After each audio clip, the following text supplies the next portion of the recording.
Hello,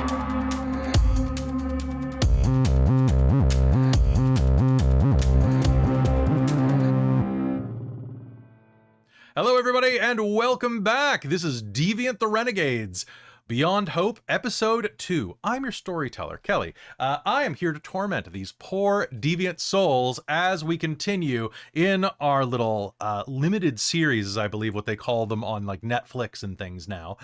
So this is a limited series. Thanks for subscribing to Dork Plus. I am very excited to be here. I'm Kelly. I am a longtime storyteller. I use he and him. And folks, this is the second game of Deviant I have ever watched or played. So if there are rules mistakes, let me know in the comments. By the time this is on YouTube, the series will almost be over, but leave them anyway. It'll be fun.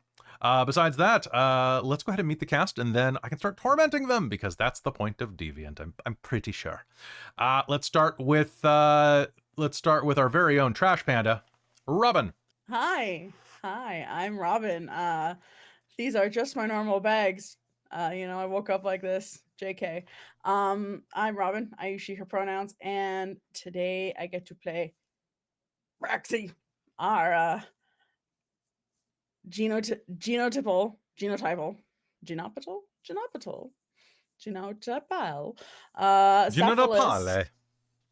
cephalist uplift raccoon, and she uses she, her, or trash panda. And yeah, she's great, and she has a crush, and it's all wonderful. And it's with telekinesis. Speaking of superpowered individuals, I guess. I don't know. So Amy, hey, speaking of other trash Hi, pandas. that's me. I'm Amy, pronouns are she, her, they, them, and I'm playing Saturday Rosario, or Sati. She is my, what did I say? Exomorph coactive. Yes. Things are fine, this is fine, everything's fine. Everything's fine. Everything's fine. Perfect. Let's go down. Let's check what's on TV with Mike.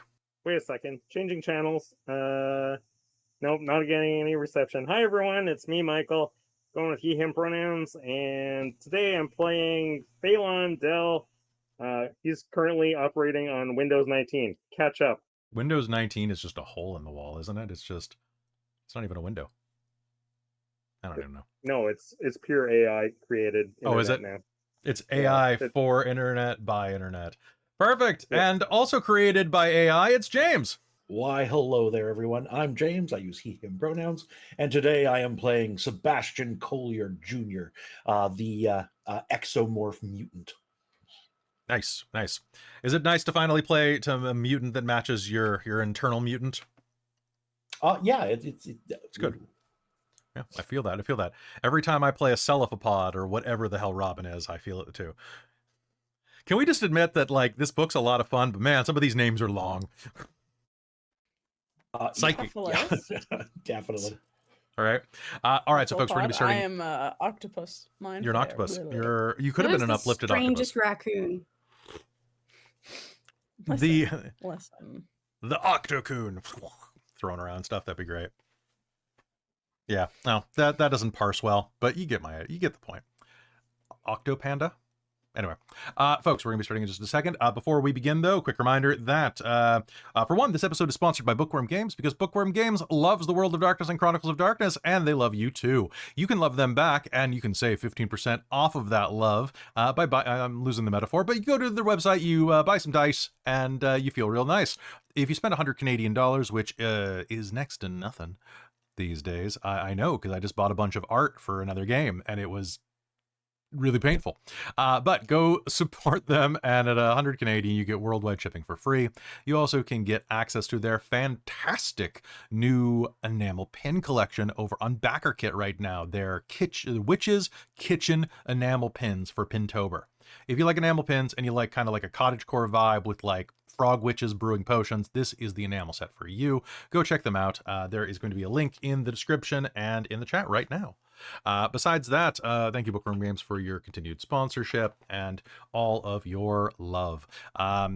Now, moving into game mechanics, last time I was explaining to everybody that we did instability slightly wrong, so we are adjusting that. So, the reminder that if you have minor instabilities, you are going to be subtracting a number of dice from your scar resistance rolls. The basic idea of that is instability makes it harder for you to control your powers. When your minor instabilities become medium instabilities, you start having overloads, developing new scars, or new magnitudes in your scars at least. And major, you start picking up new scars, because hey, that's fun. As we are, oh, that's right, Mike, and I get to use your powers. Do I just get to use them once, Mike, before they revert to you? No, I have to do a resistance test each time, and each time that you succeed, you basically, because every time I succeed, I take another -1, and every time you succeed, then, yeah, it goes the other direction. So, Oh, okay.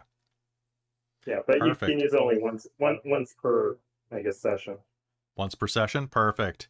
So, a couple other things to remember is the chat can buy beats for this game. You guys are going to get a number of beats, but we're doing pooled beats. So if anybody has any last-minute experience expenditures, I can tell you what the costs are, or we can do it at the end of session. Your call.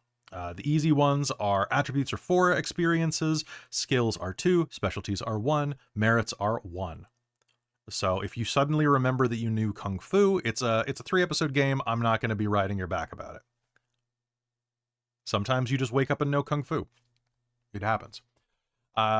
So besides that, the other thing that I wanted to say is please do me a favor, and if you are fulfilling something on your background that you think would be useful, for example, if you are fulfilling your conviction or loyalty things, or you are pursuing those, please let me know. And also remember that each of you inside of your clades have a set of, I believe they're called adaptations, ways that you can use your powers slightly differently. So for example, I'm going to use Robin because she's the easiest one as a psychic. She can go full 11 from Stranger Things, overclock her powers, and bleed from her nose. It's beautiful. So Robin, when you're activating powers, you're going to love this. I believe the rule is that you have no limit on the amount of willpower you can spend when activating a Celephist power. So if you have 10 points of willpower, enjoy. Nice. Iron Will. The Cephalist may spend a point of willpower to use once per scene or once per character variation or adaptation that she has already used during the current scene chapter. So it's 1 point, but if it's used. I thought the second one, because you get a couple of adaptations. There's just the focus. Oh, is that it? I thought there were more. Yep. Focus and Iron Will. So focus is I can push 1 magnitude further. Okay. But that does not count toward the limit. That's what it is. Okay. Yeah, and then Stubborn Resolve is the origin one. Nice. And you all have, yeah, so that's the universal one that everybody has, where you can resist your convictions and you can lean into your loyalties. So with that, does anybody have any questions before we begin? Perfect. Well, in that case, let's go ahead and start episode 2 of Deviant the Renegades, Beyond Hope.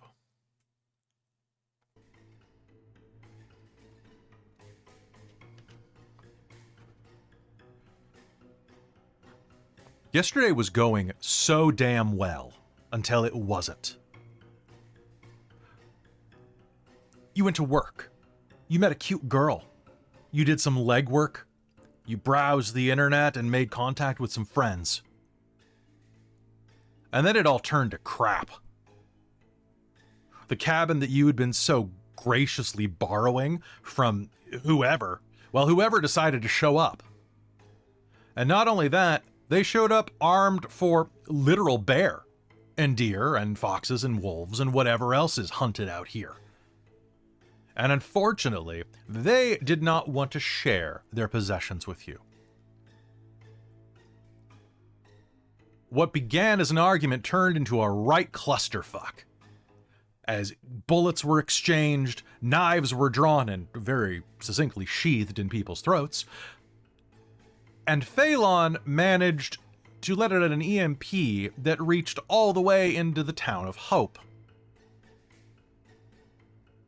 dragging Agent 6 out of the basement as you were, you now found yourselves standing with a now unconscious agent next to a downed truck,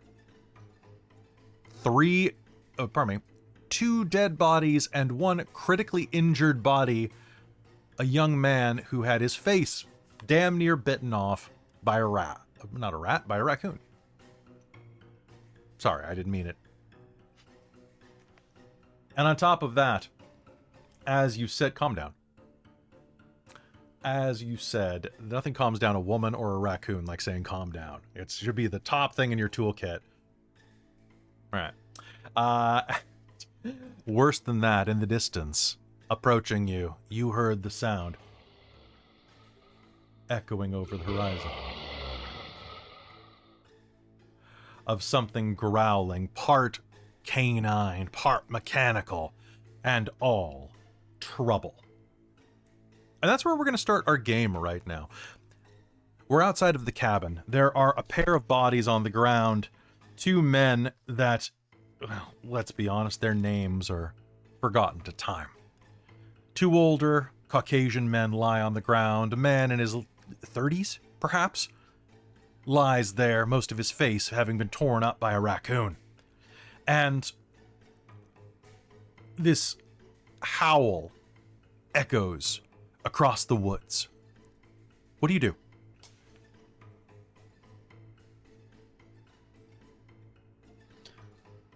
Uh-oh. I would like to activate my predator eyes. Ooh. How does predator eyes work? Or not predator eyes, predator's cunning. But Okay. Perfect. Same diff. And what's your scar for that? My scar is glitch. Oh, that's a fun one. Yay! And it was glitch rolled as per normal. Hold on. Let me. So this is a level 1. Power. There it is. My glitch is page 321. Magnitude 1, the character gets distracted at crucial moments. It takes action based on non-essential stimuli. The player can accept a beat for the character to automatically it's a level fail at an 1, important so action. So it's Yeah, just I'm activating at a level 1. Yeah, this perfect. one's a level All right. 1. I love the level 1 so much. All right. So what does that power do as you turn it on, and how do you do it? So I think just hearing the wolf or like dog howling, breathing, just instantly that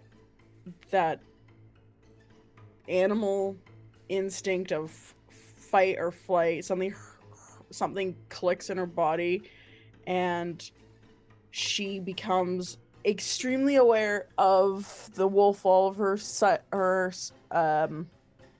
senses are heightened. So I chose the vigilant variant of Predator's Cunning. So as long as she is aware of her opponent, the Deviant enjoys 2 benefits. First, she may ready a weapon or activate a lash as a reflected action before anyone acts. Second, as a reflexive action, she may find and benefit from concealment that levies a penalty to enemies' range attacks no greater than half the scar power rounded up. Perfect. So I think she can hear. I think at this point with it's kind of, she's aware of the sound of this animal approaching. So I think she's super aware of where she's hearing it, and so she's going to try and run for her shotgun because she leapt back and try and gain some cover a little bit. Perfect. So you leap and grab your shotgun. Reminder, you're outside of the cabin right now. Everything has gone black from the EMP that Phaelon let out. So those of you that don't have any type of reliable way of seeing in the dark are going to have a little bit of trouble here unless you find a secondary light source. Then again, does anybody smoke?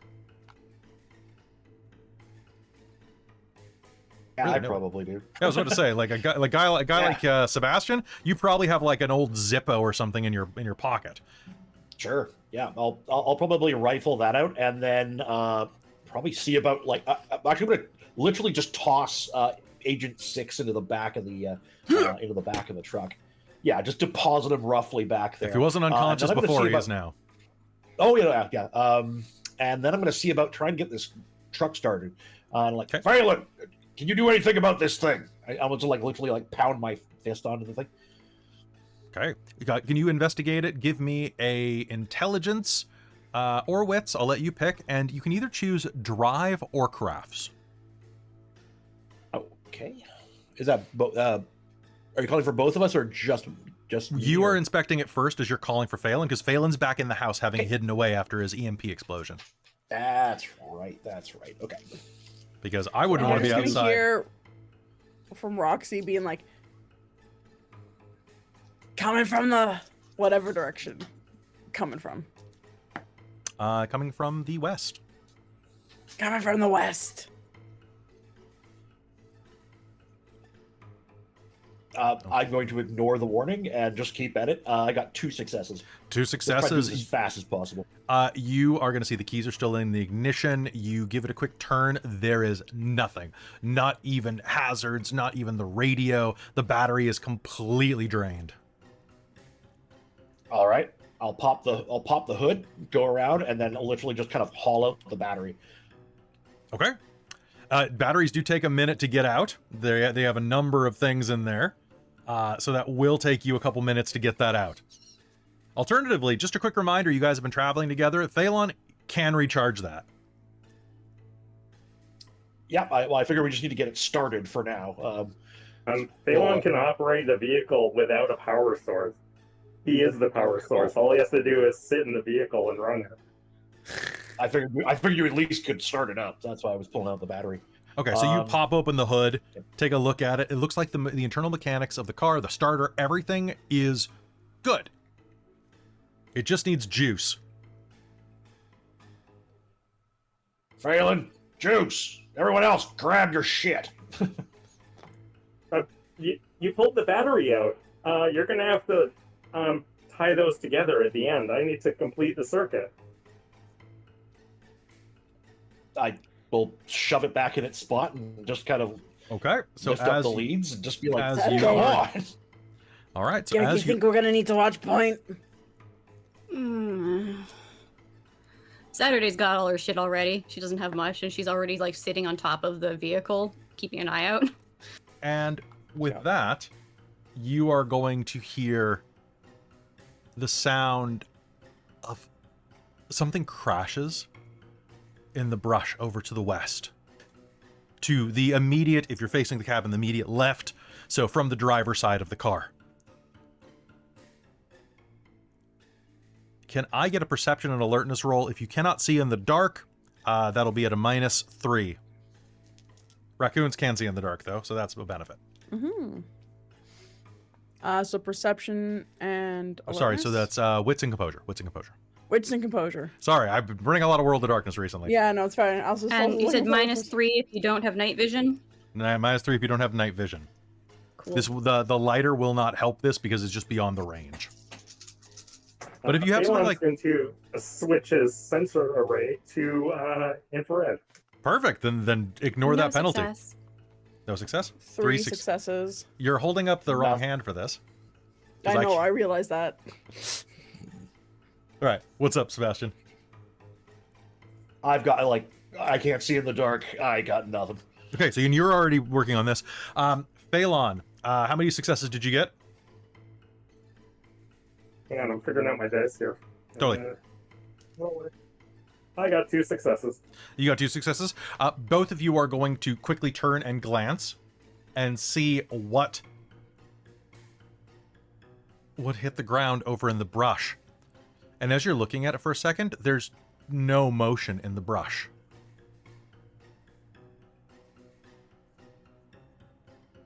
And then there's a little bit of movement, but it's coming from the direction that you aren't expecting.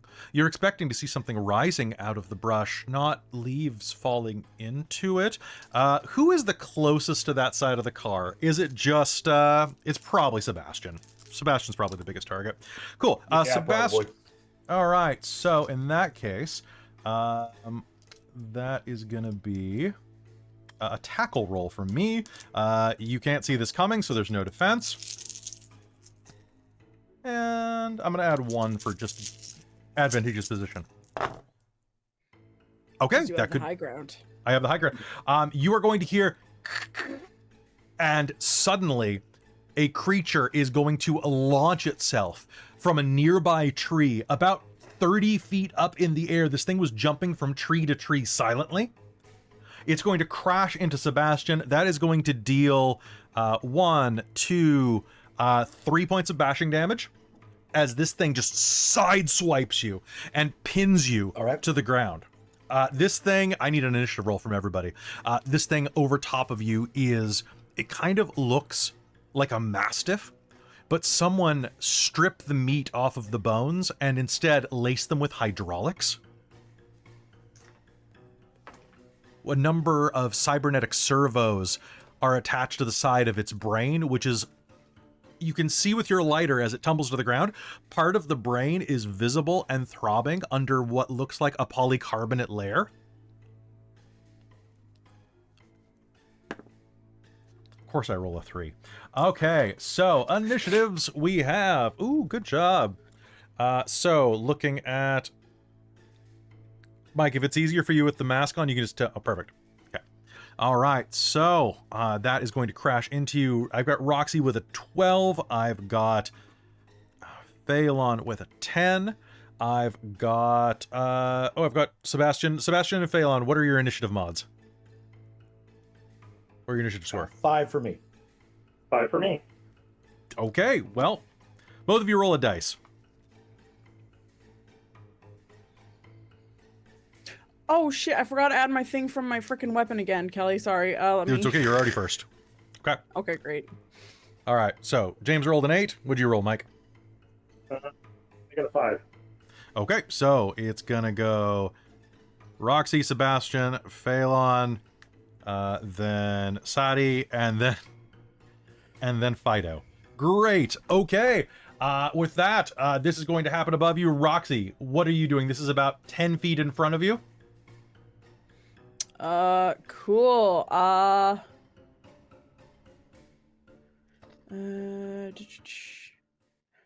Okay, I'm going to... Firearms, go to initiative, use quick dodge. You can use shoot first to draw and fire with increased initiative in the first turn of combat. Okay, so first, I'm already first, so that doesn't apply. I don't need to do suppressive fire.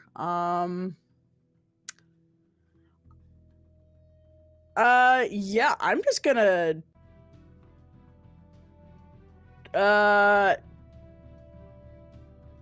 just try and just shoot my shotgun at this thing. Okay. How close are you getting to the beast?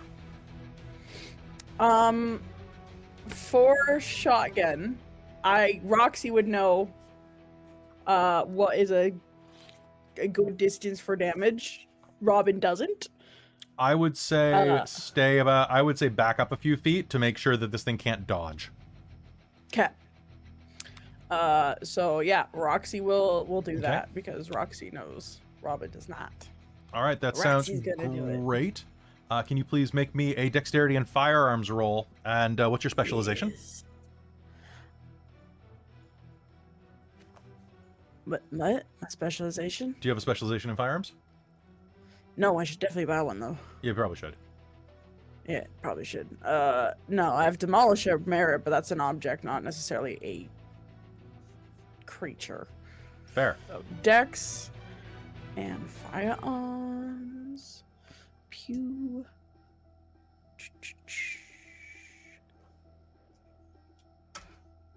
All right. Willpower doesn't come back at the end of the game. We have to sleep, right? You have to sleep or regenerate it through another means, yeah. Okay. Cool. All right. Oh boy. That is not great. That is no successes. No successes? Would you like to dramatically fail? Fuck it, yeah, let's go.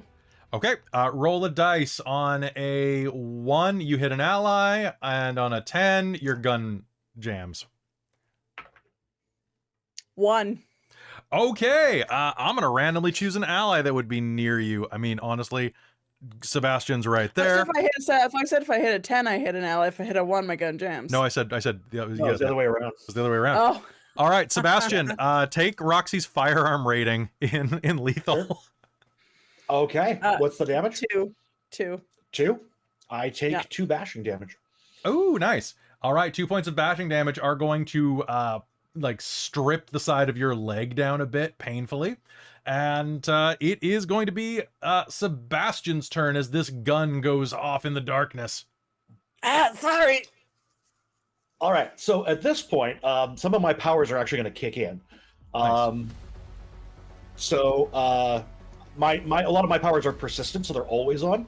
And I'm guessing all of my injuries and wounds are going to start like the flesh is going to start boiling and stuff's going to start coming out of them. And I'm going to heal a bashing damage right now.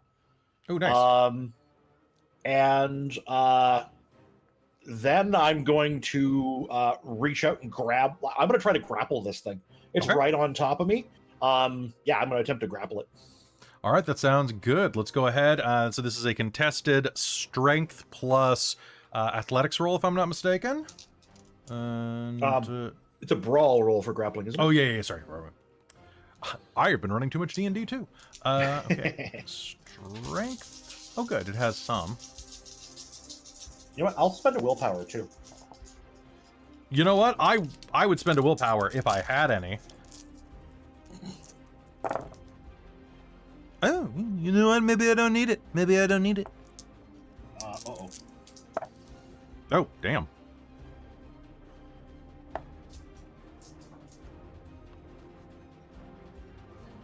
I have 7 successes. You beat me by 1. I got 6. I didn't have that many dice, but I had 10, 10, 10, 10, 9, 8. So holy crap, good job. All right. Yeah. Cool. This is also going to set off my.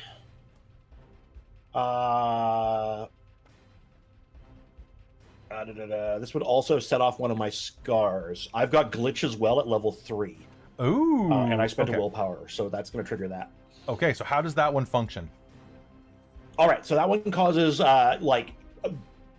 basically when I push, my control starts to slip mentally. So I think I get the insanity tilt. Let me double. Oh boy. Right. That's off the top So- of my head, though. We can check it real quick. So I'm still grappling. looking at So it counts as your unarmed attack. So you oh, actually, pardon me.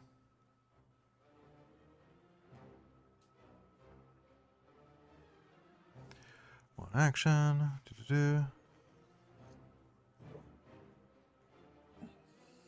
I'm just double checking grappling because it never works in any system the way that it should. So instant and contested. Yeah, so that's right. On a tie, you continue to grab. So we're going to have the grapple work instantly because it just makes life easier.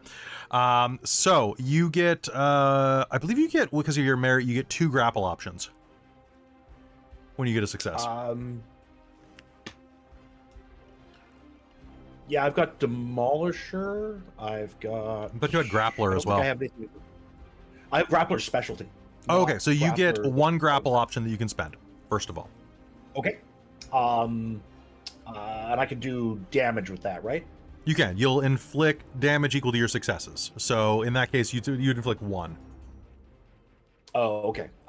In which case, I'm going to roll it over. I'm going to basically kind of reverse the grapple so that I'm on top, pushing Okay. it down. Okay, so that I would will do be... that. Okay, so is that restrain or is that hold? Uh, Oh, you need to hold first before you can Whichever. restrain. So that would be a okay, hold. so holding is going to be. So both characters have defense, and you immobilize an opponent so that it can't move.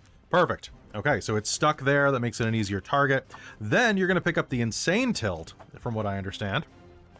So I'm going to read this out to you.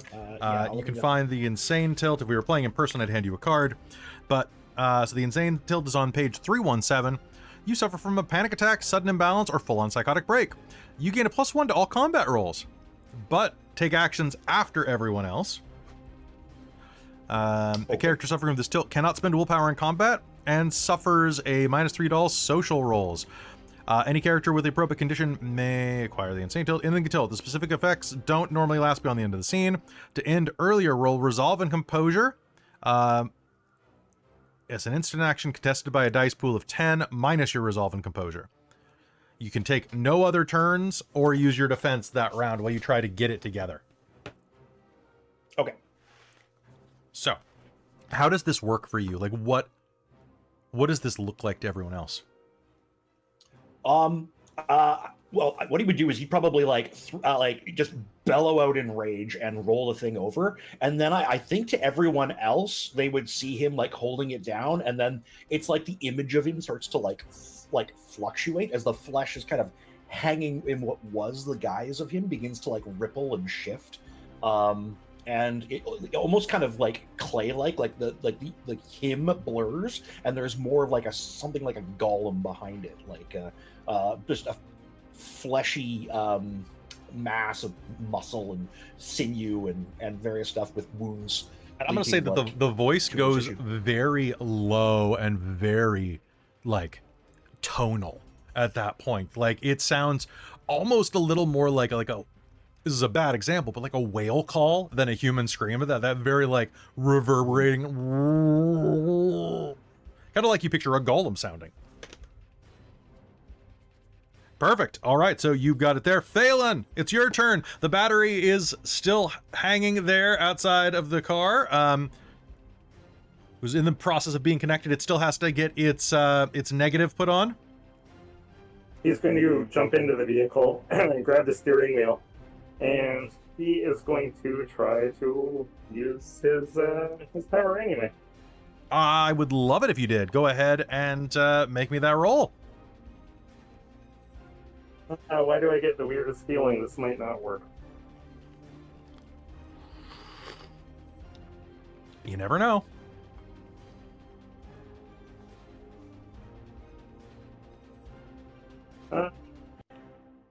Plus 2 more.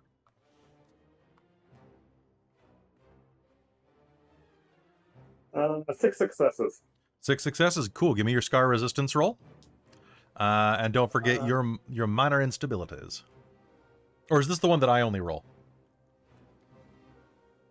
No, I have to try to resist this, but yeah, with my instabilities, I'm only rolling 2 dice, so. And I got 0 successes, so congratulations, you get to control my power.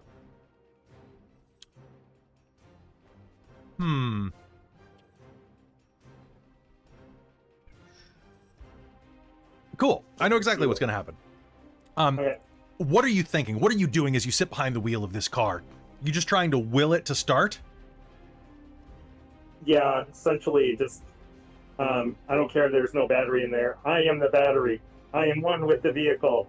We will move at my command.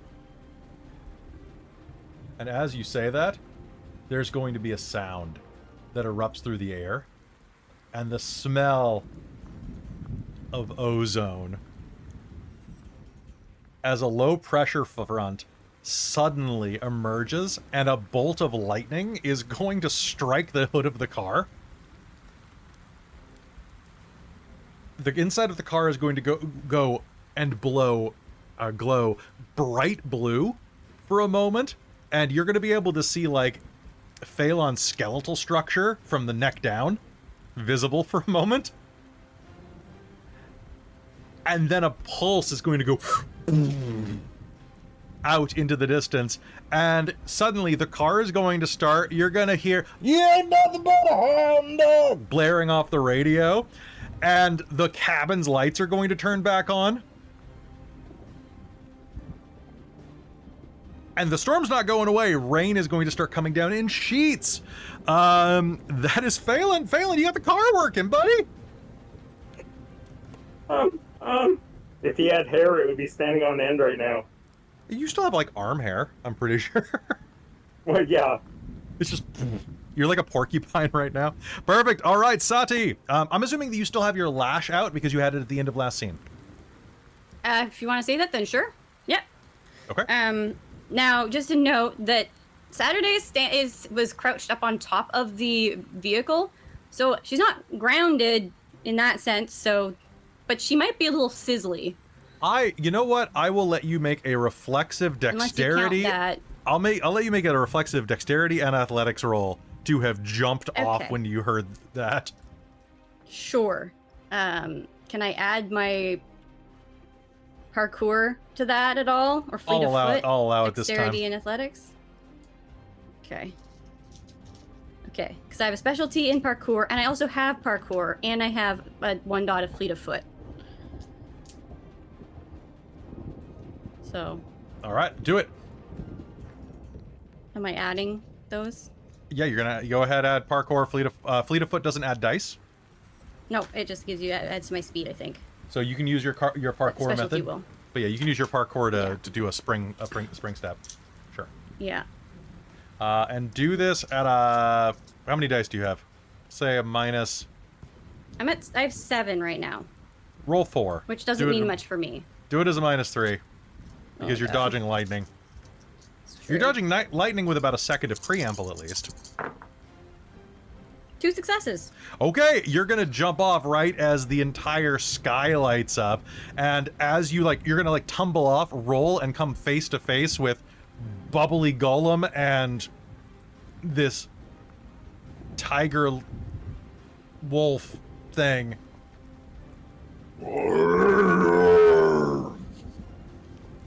What do you do? How far away from me is it? I kind of picture this as you did a tumble roll off the car and kind of went face to face with both of them for comedic fashion. Oh, crap. But you can scramble backwards. This isn't D&D. There's no Yeah. opportunity attacks. Well, yeah, okay. So I already have my ranged one. Which I never remember how that works with the 30, 60, 120. So like within 30... Within 30, there's no penalty. 60, there's a penalty, and beyond that, basically, 120 can't be yeah. done. Okay. Yeah. Okay.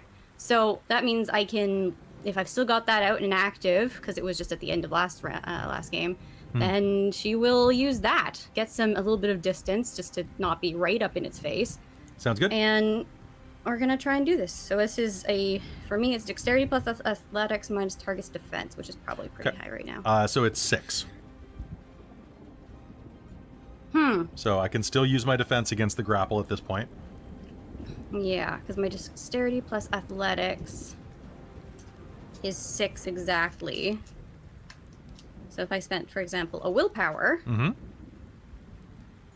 that would get me another 3 dice, considering that I'm basically losing 6 dice from the Yeah. defense. You are. Yerp. Okay, cool.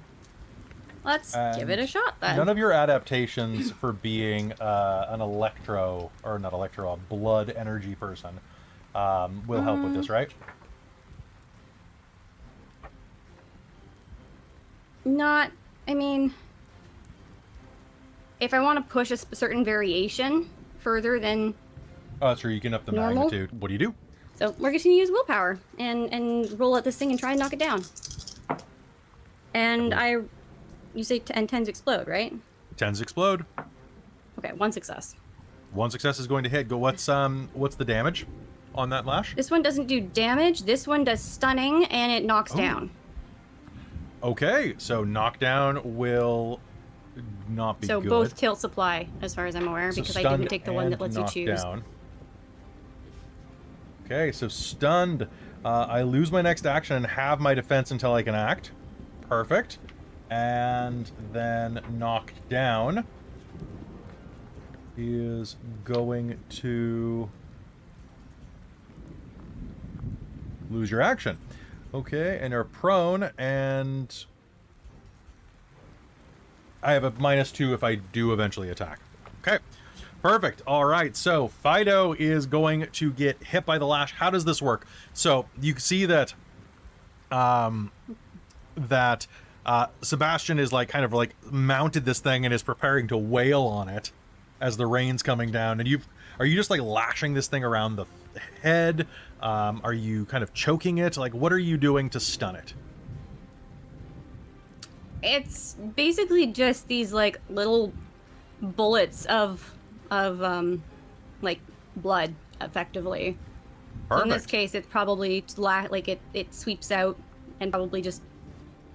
I figure if it's taking out the feet, maybe, and then bonking its head into the ground as a combination is probably what it looks like. Sounds beautiful. All right, it's going to reel, lose its action, which was too bad. I was about to do something cool. Roxy, you're up again. All right. I think this thing is kind of held. It's held and prone. You can literally walk up to it and pull the trigger. Cool. So here's the deal, Roxy. This is stunned and otherwise, so it can use, according to this, it can use half its defense. So it has been its turn, so that's going to reset. It's going to be half rounded down, so it has a defense of 3. However, Okay.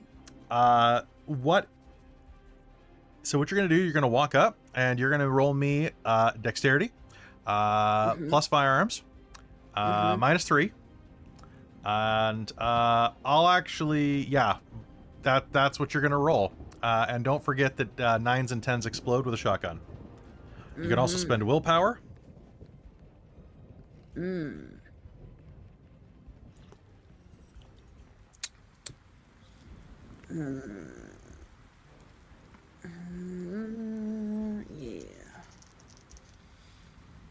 Yeah, let's do that. Let's find out willpower, because otherwise I'm rolling 2 dice. Do it. So just spend Oh, and are willpower. you remembering to add things from predatory?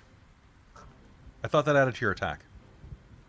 No, it added for my defense. If it was trying to find me, I get okay. +1 to my defense, and I could act before. Perfect. If it was attacking me, I could reflexively draw a weapon and stuff like that.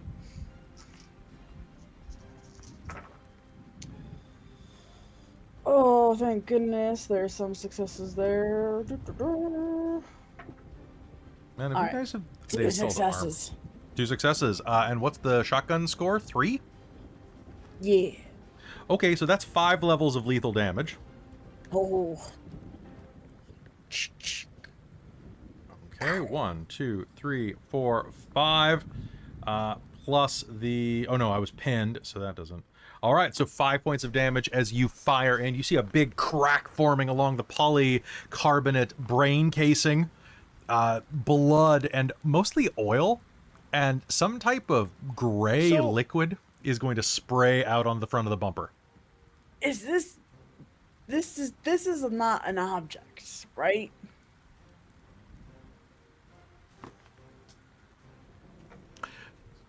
According to system, no. But what were you aiming for in particular? Well, just my demolisher feat, being able to spot weaknesses and add extra.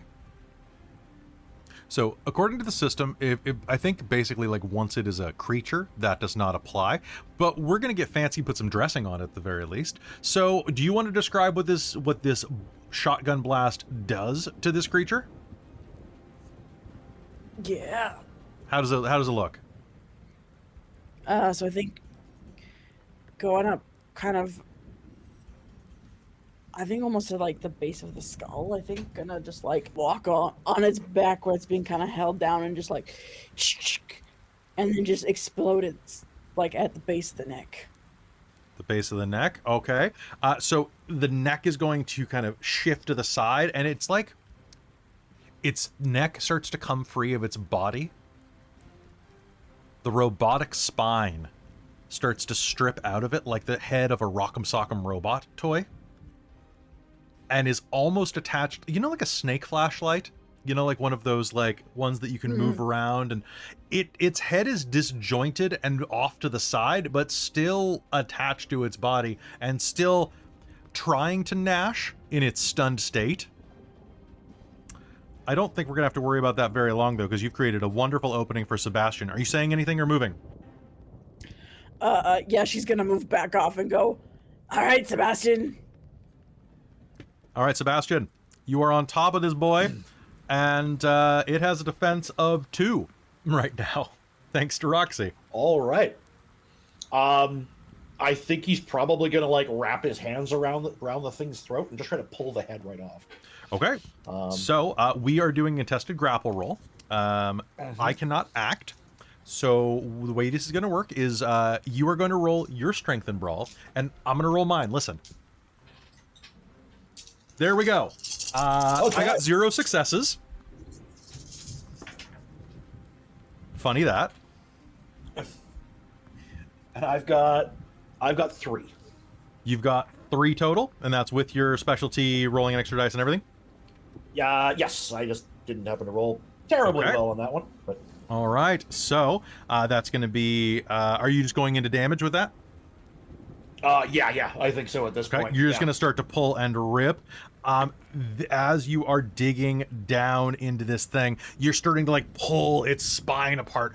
Bits of this gray sludge that kind of looks like iron filings diluted in water are going to start to like drain over your knuckles as you are pulling and stripping this thing out. It's about to pop, but not quite there yet. It's almost there. Phaelon, what do you do? Phaelon pulls the emergency brakes and guns the engine so the tires start squealing on the ground. Perfect. I'm gonna hold my action. Perfect. Held action. All right, Sati, it's your turn. Right, okay. Let's, see if we can finish this thing off maybe with a good old dagger. Because that sounds like something she would try to do. All right, so give me strength and weaponry at a -1. Because defense degrades the more you hit a target. Yes. Now, I have street fighting. Let me just double check what some of these things do.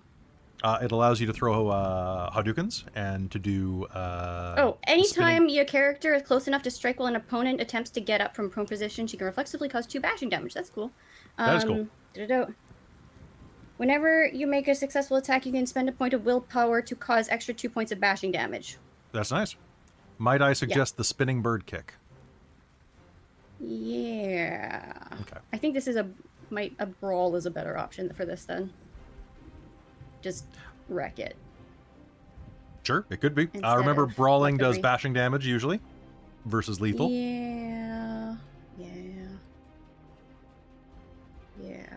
Okay, no, this is the...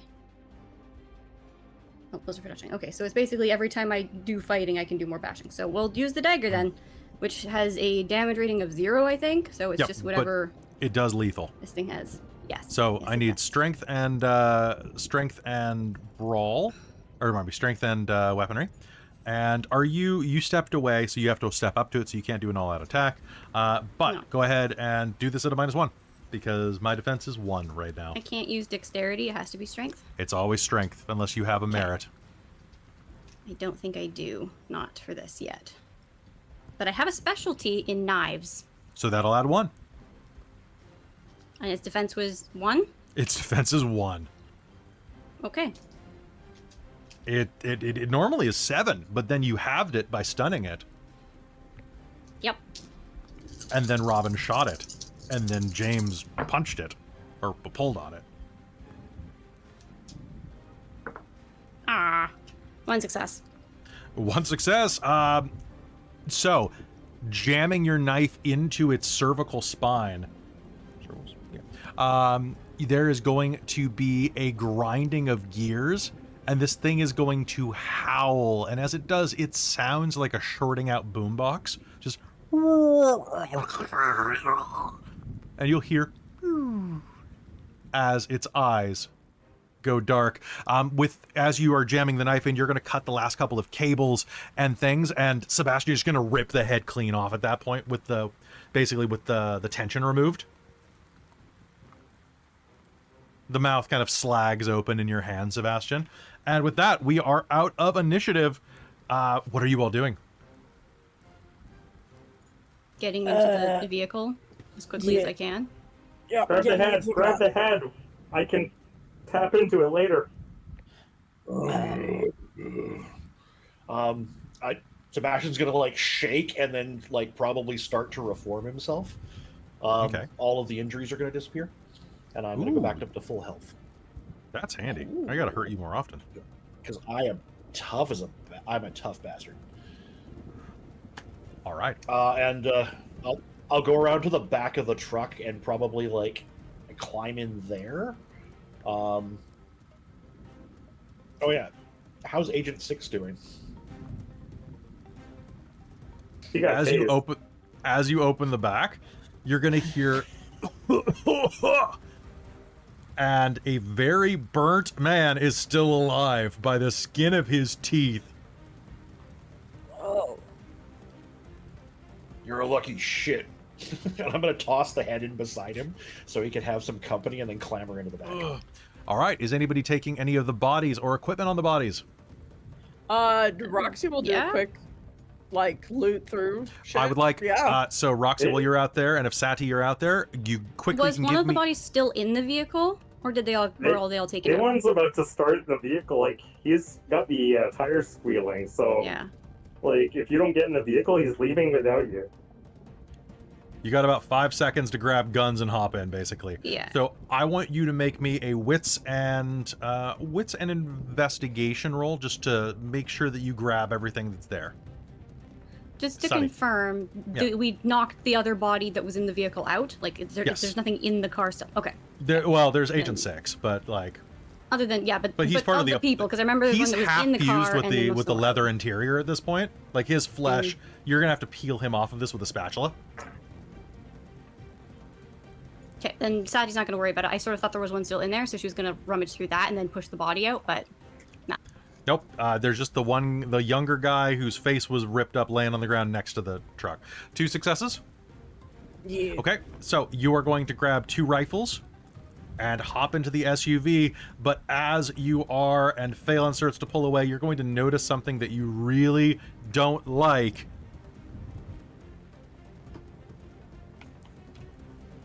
And that is on the side of the model of Cyber Beast that you just fought. You are going to see an etch designation number, EHH04.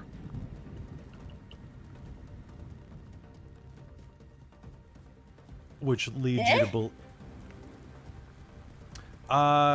maybe. I don't know. Can you make me a wits and intelligence roll at a -3? All right. To see if you've ever heard of this before. And when I named this, I didn't realize it's the most Canadian thing I could have named it. Yeah, right. Oh, I'm so glad ones don't take away in this system. Oh, I rolled so many. That's a single success. Single success. You are going to recognize that this is what's called an enhanced hunting hound. Ah, yes, EHH. It's in the game. And EH Sports. This is number 4. Uh-oh. Where's 1 Yeah. to 3? What was that? All right. And at that point, Phaelon, take it away. He puts the brake back down and kind of looks at everyone for a moment. Put on your seatbelt, please. And does a J-hook spin out and just flies down the road as if the tires are Daddy, not can up you- on the ground. Can you hold on to me? I will All attempt right. to grab the raccoon. Phaelon, I want you to make me a dexterity and drive roll, please. I can do that. Perfect. While we're driving, that was an enhanced hunting hound. 4. That would be 1 success. 1 success. All right, you're going to be able to keep it on the road as you are driving down. Now, the roads to the cabin are not great. They are gravel, they are dirt, they are bumpy as shit.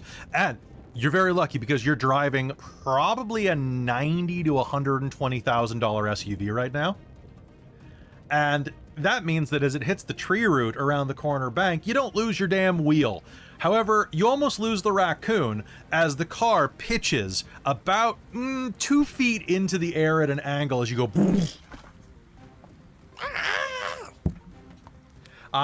You're going to hear the Attempting raccoon hold do on to that. the raccoon.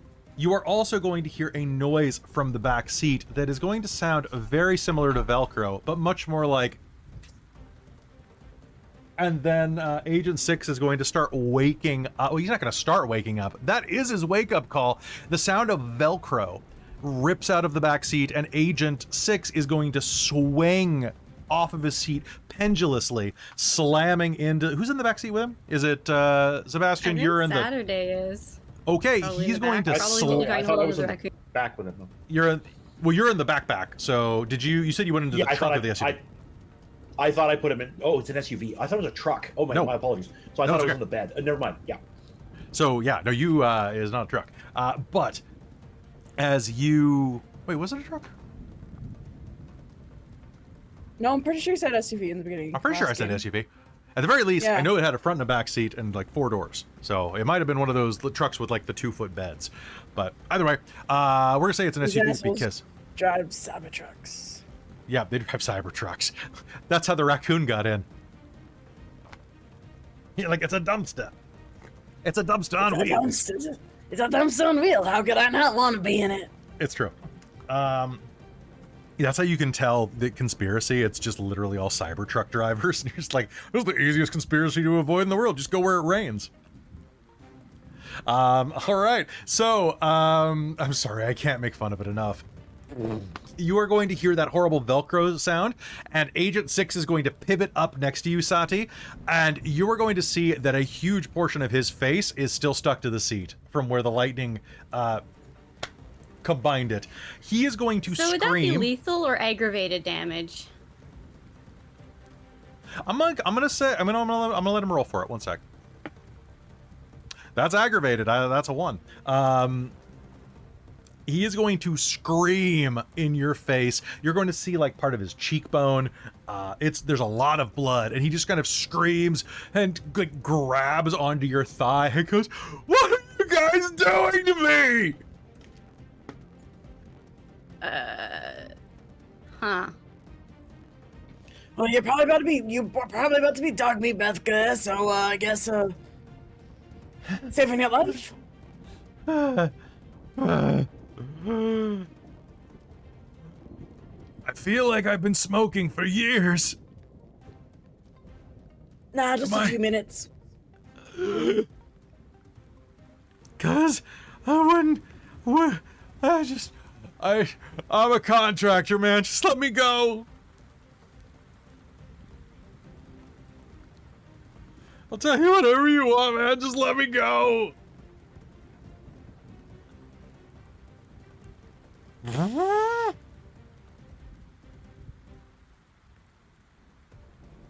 True.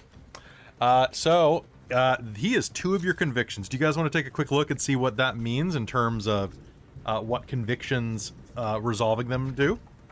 Yeah, and what exactly resolving means? Yeah. So, well... Because in this case, it sounds like wrecking them. And yeah. So, the way that it works is that you begin with different types of touchstone. Touchstones are things that anchor you to this world. Your loyalty ones are people that you love and want to protect. Your convictions are people that you hate. After a scene in which the Deviant makes progress in the pursuit of one of her conviction touchstones, you gain a willpower point and take a beat. I'll say that everybody here, this guy being tortured and captured, is going to be a beat for 2 of you and a willpower for 2 of you. Could I have gotten a willpower back last game for talking to Sarah? Yes. My loyalty? I'll allow it. Nice. All right. If a touchstone is destroyed or killed, your conviction falls by 1, which is interesting. Once per chapter, you may declare a new touchstone to fill an open touchstone spot. You choose whether or not it's loyalty or conviction. It begins in the wavering space and therefore doesn't increase your loyalty or conviction unless it's successfully affirmed. A touchstone may switch from loyalty to conviction or vice versa without wavering as long as the touchstone itself remains the same. This immediately changes the rating of your loyalty conviction score, increasing 1, decreasing the other, obviously. When a Broken's best friend betrays her, for example, her rage is so instantaneous that she doesn't pause to consider why her friend might have done such a thing. So, supporting or acting against a touchstone affects your long-term stability. So, this is where it's going to hurt. Killing or otherwise permanently destroying a conviction touchstone heals 1 major, medium, or minor instability. Oh. Well, let's kill him. You saying that in character? Can I just... Is the claw holding on to me? Can I, like, roll down the window or open the door if it's, like, one of those SUV doors that slide? Mm-hmm. It's a door. It's a swingy door. Oh, okay. Okay. But you can roll down the window. Yeah, I'll roll down the window and try and, like... Well, first I want to slit his throat or stab him. Okay. He is... what is your... yes. What is your dexterity... pardon me, your strength plus weaponry score? Strength and weaponry, that's 4 plus a specialty in knives. Okay. You're going to inflict 5 levels of lethal damage because he has no way to defend himself in his current state of being electrocuted and damaged. He's barely conscious. Yeah. What do you do? She's just stabbing. Roxy's Probably in the side of the neck. Get in on that, because she's inside his lap, probably. Basically. Yeah. Okay. This is a tag team. Come on, man! I'll tell you anything you want to know. And then suddenly a knife is going to. All right, a knife is suddenly going to pop his eye out as it plunges through it, like underneath here. Oh, I missed. It still does the job. Whatever. No, I mean that you're going to plunge it up through his throat, and okay. You're muted right now, but the miming is great. She was aiming for the side of the neck. She wasn't aiming to go up. So, like, I think the card jerked and she stabbed up. So it's still the exact same thing, but it's still oh, I missed. There's a spray of blood that hits the rear view mirror. Phaelon, as you're driving. Why didn't you do that before? He doesn't need to see He was useful before, potentially, and now he's just dead weight. Literally. That's bleeding on me. He's gonna get infected with the skin off of his face. He's not gonna be a help. He's just gonna be a whiny bitch. Honestly, it's kind of scary looking. Just dump the corpse. You want to help? The corpse. Puts the window down. I'm gonna start. Roxy's gonna start like rummaging through his body to try and find any info, like stuff. There's nothing. You already stripped him down. All right, that's fair. But you can start helping, like lift his foot to push him out the window. Yes, exactly. Just gonna like. Okay. And this recovers a point of a minor instability. A minor instability is going to heal on each of you. Yay. Well, each of you two that have him. So there is going to be a moment as you're lifting him, and Phaelon's going to hit another bump, and the body is going to. He's going to groan. He's still somehow alive, it seems, or air is escaping his lungs. He's going to tumble out the window under the back wheels, and the car is going to make a squelch. And looking down, you're going to see that part of him stuck to the wheel for 2 rotations.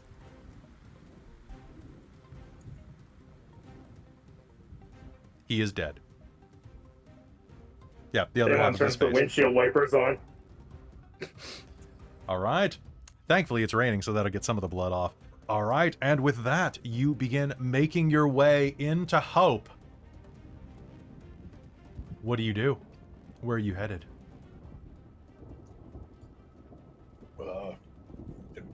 Maybe we should stick to the logging roads.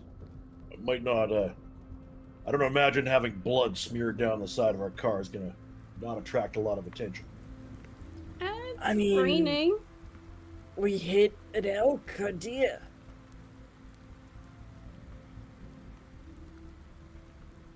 Roadkill. Yeah. Hey. Right? Yeah. Oh, sorry. I've lost a few friends to roadkill.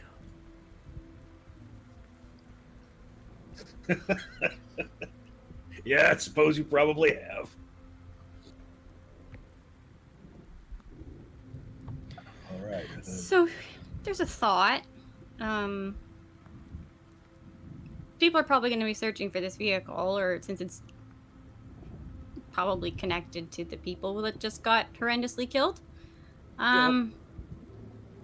But I also know that there's something going down.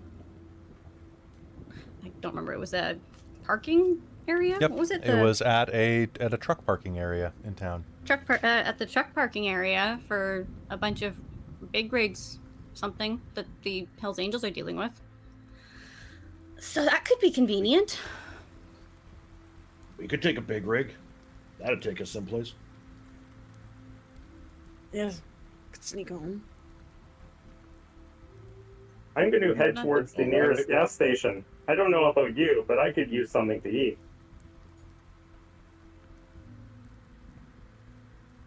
I mean, I know a pretty good diner. Yeah, we know why you want to go there. I mean, diner food sounds really good right now. I'm pretty sure there's a gas station nearby too. There is. There's How much blood am I... Oh, sorry. Go ahead. How much blood? How much blood am I covered in right now? Not much. It mostly looks like it's mostly oil and that weird substance. It kind of looks like you were working on like an old Buick. It's very convenient. Really? Okay, I guess I got... Yeah. Okay. And I guess my clothes are a little tattered. Your clothes are tattered, but it says you only took bashing, so I'm assuming that the damage you took, it wasn't very bloody, maybe more pussy or weird. Yeah, well, I did get shot with a shotgun as well. So, but it only was bashing. With that. I was more thinking... Bruised. I was thinking of the guy who... who got his throat opened up, like, right beside me. If I got spritzed with that. Okay. Okay, yeah, that's you're gonna need a new shirt. However, in a twist of good fortune, because you guys didn't unload the damn SUV, there are 3 satchels in the back. They were here on a hunting trip. They brought spare clothes. Clothing. I'm gonna... Holy crap! I'm gonna completely re-equip my whole wardrobe. Yeah, I'm gonna just like... Which one of the guys looked like? I'll probably like try to pick out whichever one looked like most like me, and just take his entire pack and like change out. Yeah. It is a big. It's basically a duffel bag full of clothes. They're a little out of style, but like because it was one of the older guys.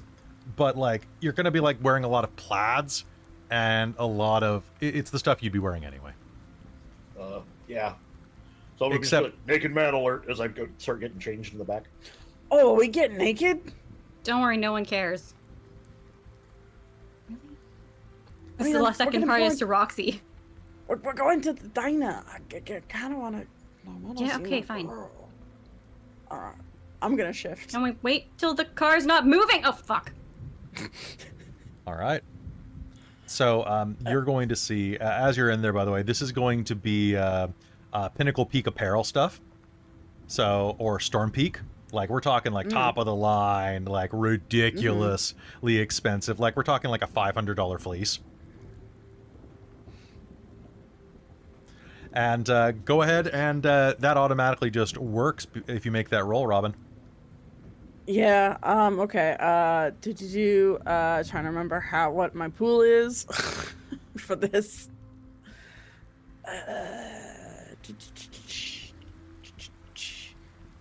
It's the scar power plus the associated finesse. So wits, yeah. No, wait, this is physical. So dexterity, and oh yeah, it is physical. My scar. Yeah. And then I'll roll you my scar to see how feral I'm gonna be.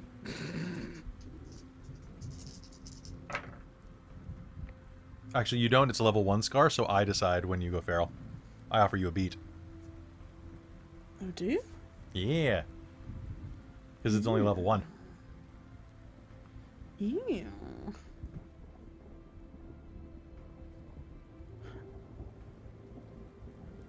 Oh, as a cohort. Yeah, okay, fair. That's gonna be... Oh, that's a 10. That's gonna be 2 successes. 2 successes. All right. What does this look like, this transformation, as you're suddenly basically sitting on Sadie's lap?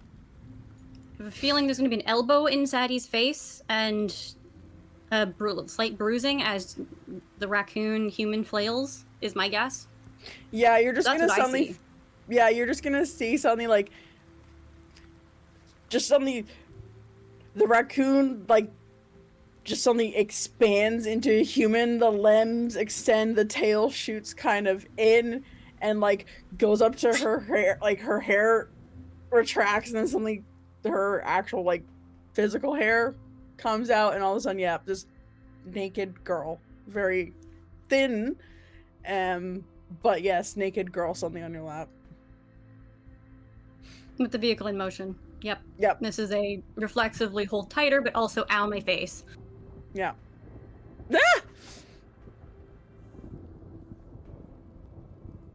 Ah! Yeah, I'm getting close to. I've waited till the car stopped.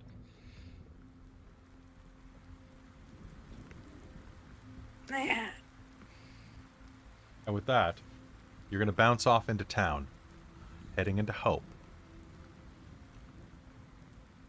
as darkness continues to fall. It's about 8:49 p.m. And I think we're going to pick up when we come back from a quick break. Don't go anywhere, folks. We'll be right back.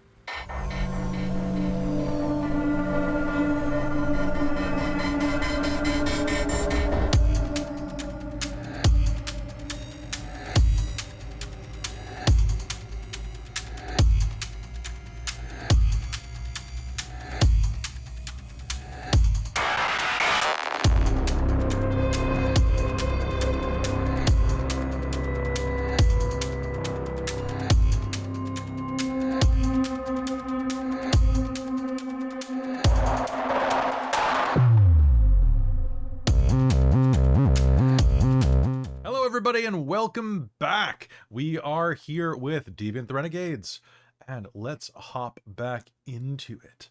The night, well, the rain passes as you make it into Hope. Now, for those of you who have never had the joy of passing through Hope, British Columbia, allow me to spill more words about it than buildings that it possesses. Hope, British Columbia is a small town, kind of as a waypoint. It's more of a truck stop than it is a town in many ways. It has a couple of fast food restaurants, a lot of gas stations, a couple of bars. Besides that,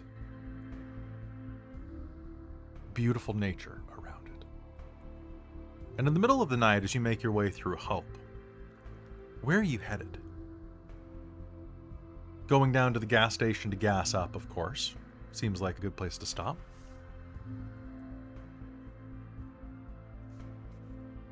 But what's your agenda? Where are you headed first? I think the diner.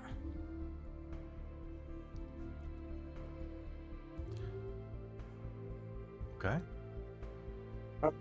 I don't think I can go inside. Perhaps someone could get me a vanilla milkshake?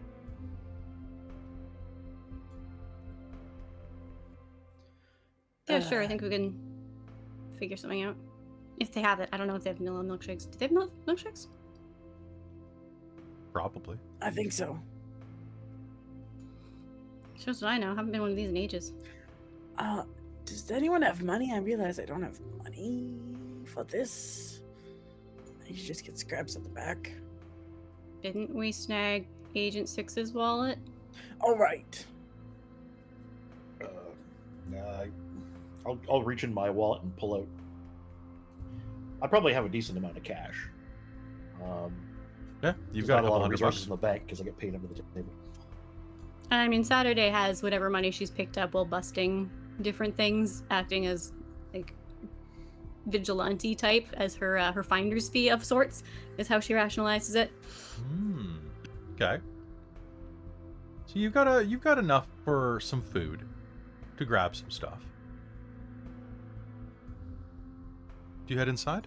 Pull up out front? After we get clothing onto Roxy that is not the most hideous thing in the world,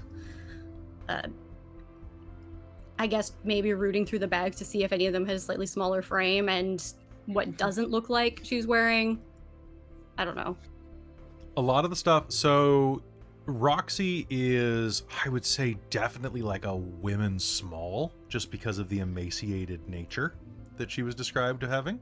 Mhm. The younger man wears a men's medium. Right. So it's gonna be baggy no matter what. I guess let's Yeah. find the tank top type thing, and if they've got that, and then like a plaid shirt probably can get away with Yeah, it. I don't know what to absolutely. do about your pants though.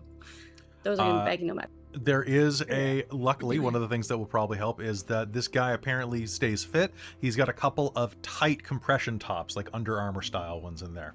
So those will hold a lot tighter to your Perfect. frame. And what time of year is this? This is September. So layers are kind of in.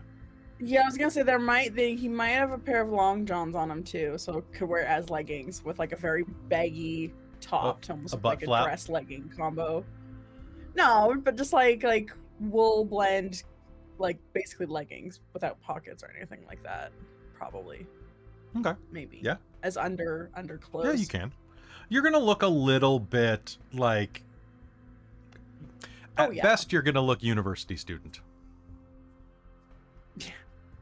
Okay. That's being generous. That's being generous. All right.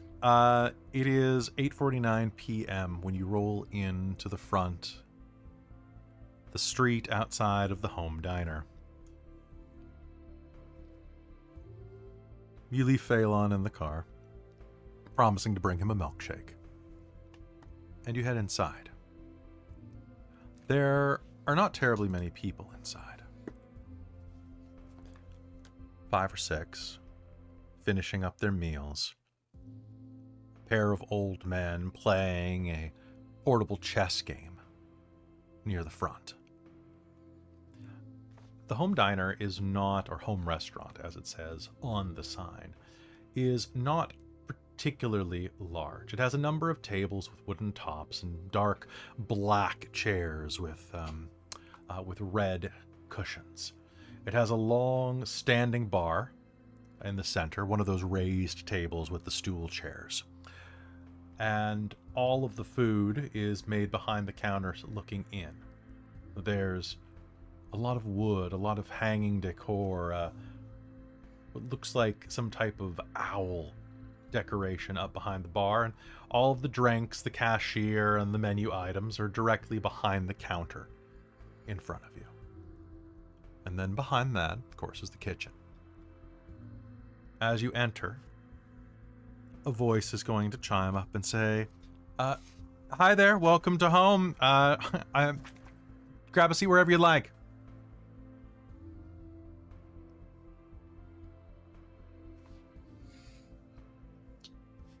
Thanks. Yeah, thanks. Yeah. Pick a booth, perhaps. Yeah, let's Yeah, I'll pick a booth in the back where we can kind of watch the entrance. yeah. Okay. Grabbing that, a couple moments are going to pass, and then a young, blonde, full-face, rosy-cheeked waitress is going to approach, hand menus out, and pause as she hands one over to Roxy. Oh! Hey! I didn't expect to see you in here. Yeah, I found some friends, happened to be driving by, gonna, give some help and things, so I figured I figured I'd show them to the best, eatery in Hope. It's pretty much us or the Wendy's, yeah. Yeah, the service is definitely better. Thanks. So we're pretty much out of the soup today. It was loaded baked potato soup, but we still have some chili, and also we can make anything that's, on the menu right there. We're out of fish, which I'm gonna be honest with you, isn't much of a loss. Eggs? We can do eggs. I'll have your lumberjack's breakfast. And can I have an extra set of sourdough on the side for that? Yeah, absolutely. Of course, of course. Can I get a burger and Yeah. a milkshake as well? Sure. We've got chocolate, vanilla, and banana. What did Phaelon did. specify He did. flavor? Vanilla milkshake. Absolutely. I'll get that for you right away. Okay. Anything else to drink at all? I'll grab you some waters. But it's good to see you. Coffee, of course. Yeah. Just so you know, we're closing at 9:30 tonight, so I'll get you the food, and then if you need anything else, I'm gonna be doing some cleanup and stuff. So if you need anything, just holler. Okay? We're a little short-staffed tonight, and we'll get you the food as soon as we can. As before, so we don't, in case you get busy, I don't want to bother you if you're trying to close up. But could I also get a piece of your banana cream pie? I'll see if we have any left. Thanks. No worries, Roxy. And she'll turn and walk away, going and jotting down. She actually does write it down, unlike the waitresses and waiters and other servers who just seem to do it by memory. Whew, I always worry. She goes and punches it in, and as you're waiting, what do you do? She remembered my name. Yeah, It's she a seems good nice. sign, I guess.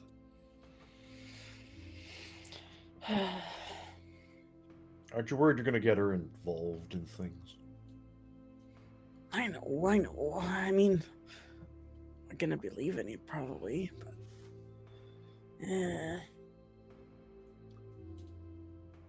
I don't know. She showed me kindness even when I was a,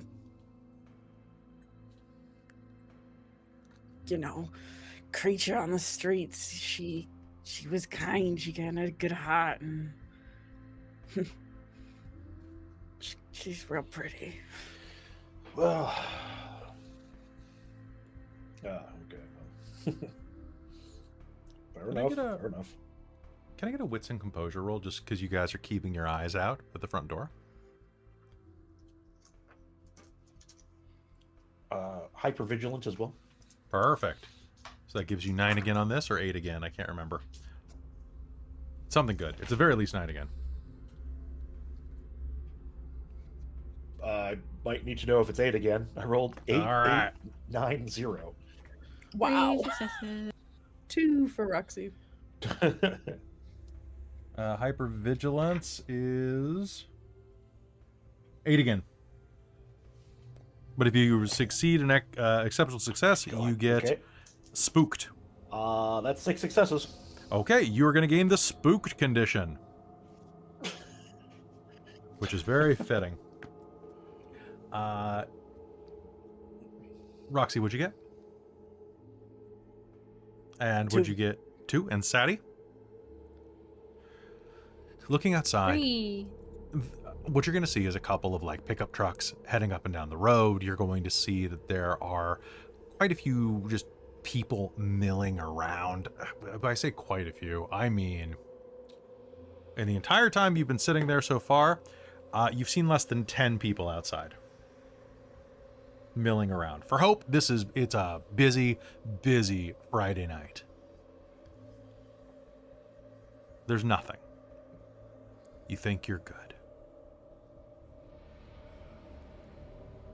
Except Sebastian, as you turn and look at the door, on the other side of the front window, standing a few feet back, the darkness of outside and the light from inside of the home restaurant, causing a reflection to dopple and obscure. You swear you see a shape standing outside beneath a burned-out street lamp. He looks very much like you. The lines of his face are cut deeply, though.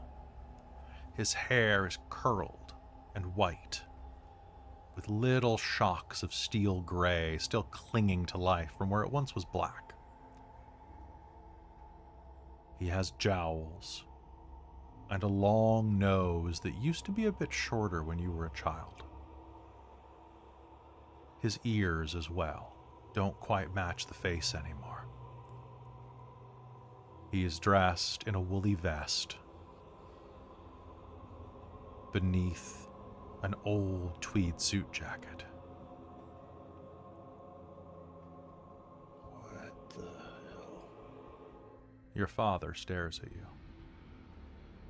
What the hell? And I'm gonna clamber out of the booth Okay. and go like I'm gonna run over to the front door and like just like shove it open, with force. So I will, Sounds good. Give me a strength roll, and add destroyer to it, Sure. to your successes. Sure. Sebastian. Yeah, destroyer I think drops the difficulty for doing stuff, right? Yeah.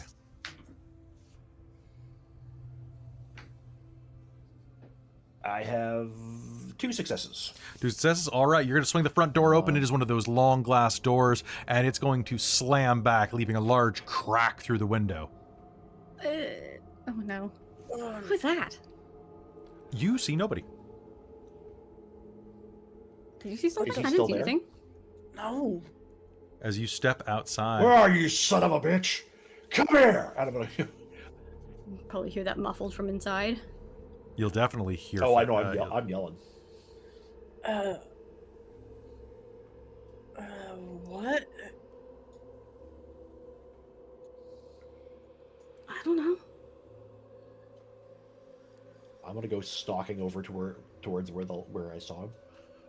You step out into the road, and as you do that, what is your wit score? My wits is 2. Perfect. All right. There's going to be a loud blare of a horn as you step off the curb around a parked truck, and another truck drives by, almost clipping you as you're walking by in your haste. It's going to let out a long blast from its horn and swerve. And as you look, the light post that you were looking at, the street lamp, is going to flicker back on, revealing nothing beneath it.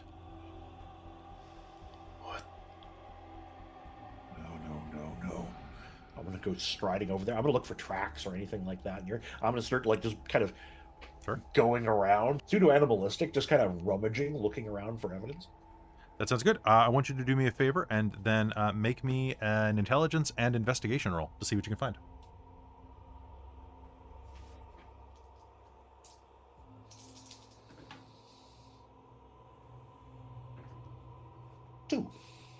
Two. All right, so looking around, you are going to start tearing the scene apart. Back inside of the diner, as you are watching him kind of scour around and stalk around this phone post, this light post. What do you guys do? Sarah is going to walk over and go, oh, no, did your friend just break that door? Is he okay? Is he... I don't know. Can we... Roxy, is he Here, on something? just... Do I need to call someone? Not last I checked. No, I don't. No, he's not on something. He's, Where are you? He's just, I think he's something gone. spooks him. I don't know. I think he saw But- something outside. He's kind of protective, you know? Probably low blood sugar or something. Can we take this our stuff to go? Yeah, Yeah, sorry. I think it's we have not to go gonna- after him. It's not going to be that much longer. Yeah, Okay. I'll get it to go. Just... don't let him back in here if he's going to act like that, okay? It's No, just... we're it's- not coming back. We No. won't be coming back. Nope, absolutely. I promise. Sorry. I am It's so just, sorry. it's just me and my aunt on tonight, and if she sees that window, she's gonna freak. I'll go get you your food. Do I happen to have Agent 6's wallet on me? Sure. Figured one of us had it, so One of you has it. Yeah. yeah. So actually, you wouldn't because you didn't have pants until I'm a recently. raccoon. I didn't have Yeah. pants. So If you were a kangaroo, Sadie I'd maybe probably has allow it. it because you have a pocket. So Sadie has it, but you could easily pull it out of Sadie's pocket. Yeah, Roxy's gonna like reach for the wallet, take it out, and be like, "Please, start rifling through the wallet, see if there's any cash on Agent 6's wallet." I am going to offer you a beat for your animalistic nature if you'd like to take it. Yeah, sure. Okay, so you are going to begin rifling through this, and rather than doing this in a very human fashion, you are going to just start pulling things out and like throwing them on the counter to rifle through it. And one of the things that's going to tumble out is going to be his driver's license. can I grab like? Does she notice it first, or do Yes. am I able to snag it? You can snag it, but I paid a beat for this, so I'm gonna get my money's worth. Okay, done. Yeah, Yeah, fair. So it hits the deck, and you're going to pull it away, and she looks down at it and then up at you.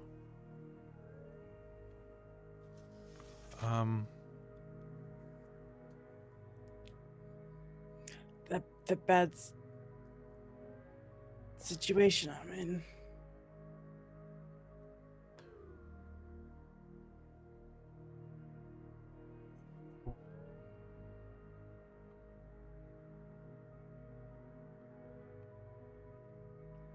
Why do you have...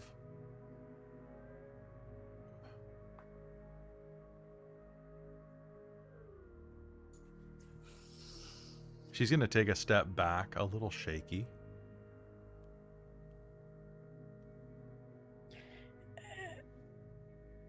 Ever been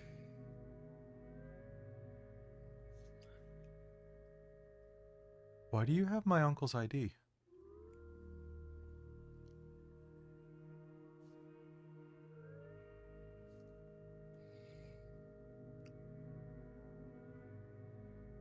Do you... And smash cut. Phaelon. Outside, what have you been doing besides listening to like "On a Dark Desert Highway" in the car? Once everyone went inside, Phaelon slips out of the vehicle and starts walking up and down the roads looking for a rather newish vehicle, something with a perhaps, I don't know what they would call it in this world, like an OnStar connection. Something that would support like a satellite uplink with security. Well, that would definitely be a... there definitely is Brusco satellites. He's probably walking up to a vehicle and asking it, "Brusco? Brusco?"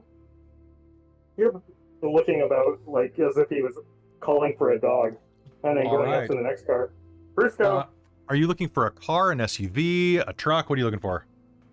Something sizable enough that everyone could pile into it.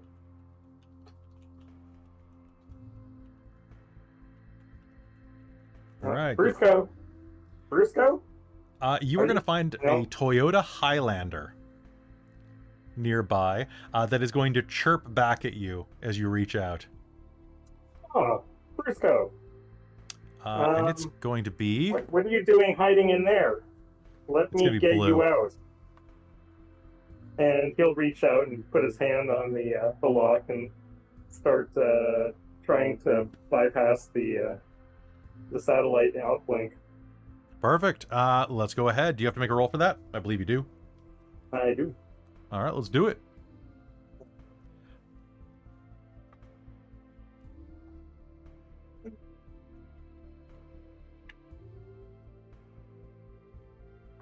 And one more.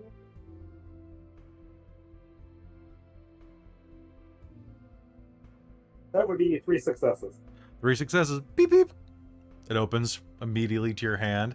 You're going to see that it's like, you're going to, as you open the door, the little light up on the dashboard, this is a 2020 2024 model, and you will see key fob detected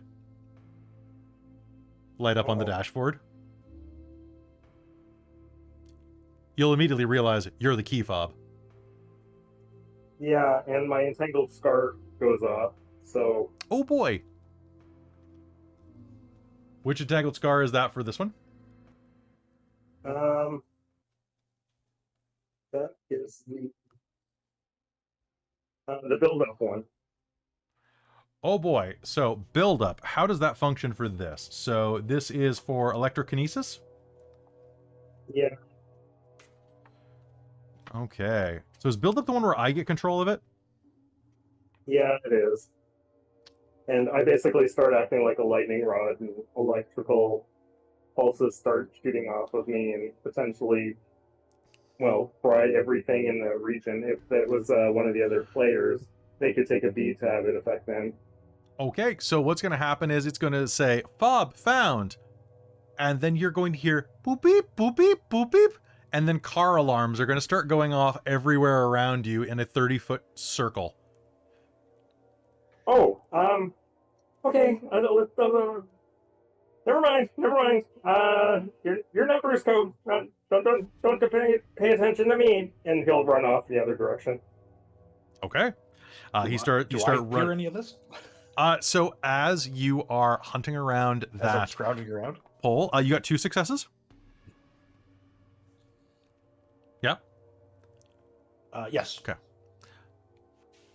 You're going to find some traces of just general life over here, some litter. Actually, you're going to find that there is a piece of litter for Learn English Fast that's kind of been ripped off of this pole. And that's about it. That's all you're going to see aside from some graffiti. But as you see and are looking through that, you're going to feel a soft breeze next to your ear as a feminine voice, and to the audience, a feminine face is going to lean in and say, "He's coming."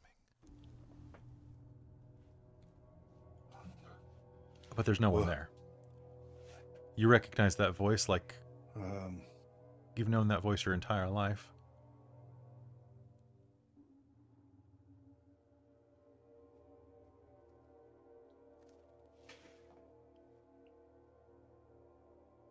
And then the car alarms go off. Do I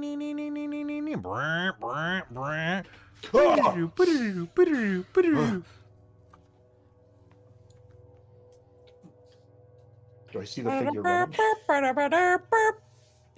See the figure run? Do you see Phaelon? Do you just start running away, Phaelon, kind of like high stepping it? Oh yeah.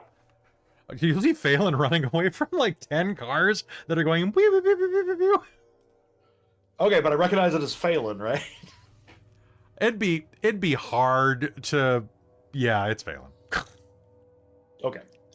Giant TV screen just. All right, so what are you doing? I'm gonna turn and basically like hurry back towards the restaurant. Okay, hurrying back into the restaurant. What do you do as you swing open the door?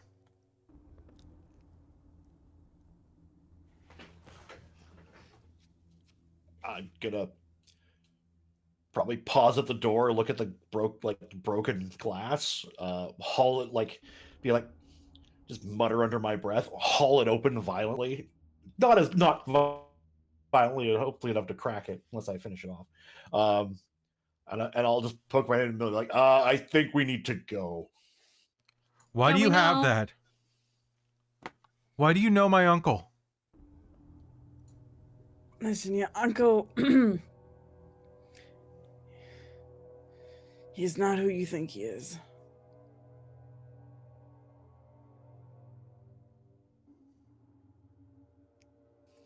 I want you to do me a favor. Make me a presence and persuasion roll.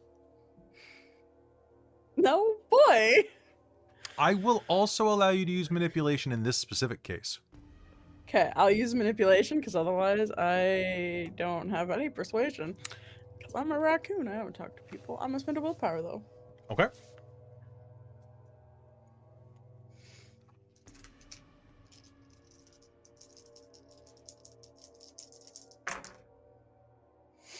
Oh, that's 2 successes. 2 successes. She will pause and listen to wait for what you have to say.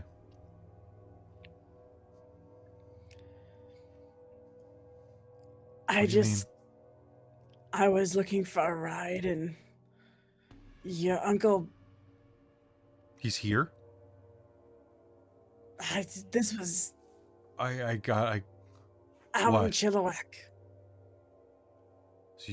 So I was on my way, and he picked me up. so he's not here? He's not here, and he tried to force himself on me, and so I punched him, and I ran, and I took his wallet. Make me a manipulation and subterfuge roll, please. At a +1. Oh.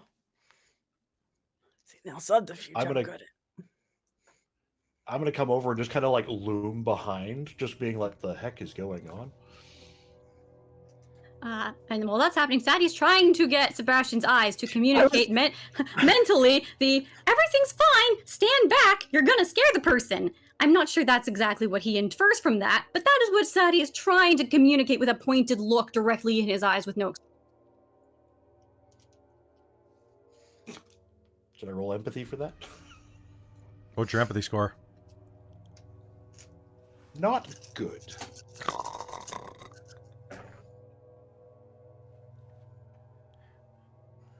I'll say that you can pause, like, toward the door and go, 2 successes? Yeah. Okay.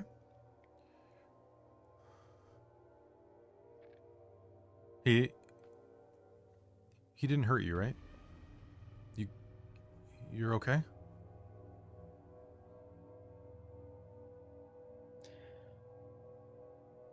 I am. I didn't, Tell your friend he better pay for the door. Yeah, yes. I'm sorry. I'm gonna go get your food. He's not here? No. Okay. Would it be bad if he was?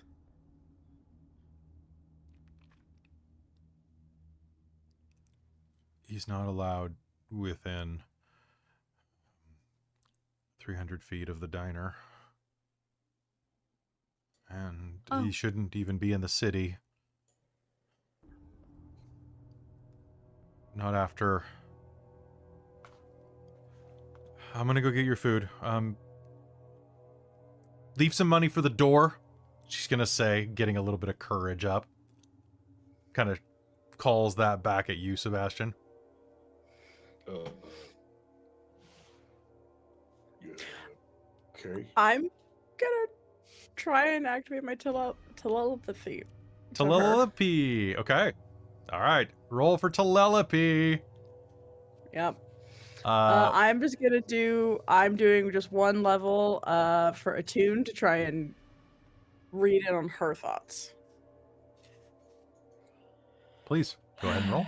And telepathy is associated with my...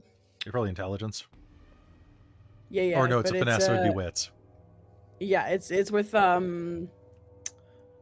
it's a glitch level 3. Yes, but you only activate level 1 because you're only using level 1. Ah, right. Yes, of course. Yeah.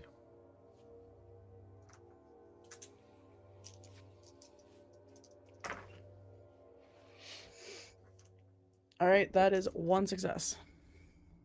Okay, 1 success. I have some questions that I can ask. Please ask me questions. Let's do it. Yeah, I'm just seeing if there's... Okay, so yeah, she hears these as though the target were speaking their internal monologue out loud, regardless of any ambient noise. In addition, any information volunteered by Storyteller. The player may ask the following questions each chapter equal to scar power, as permitted by the Storytellers. Okay, so I'm going to do 1 question. So I'm going to ask... What is that character hiding?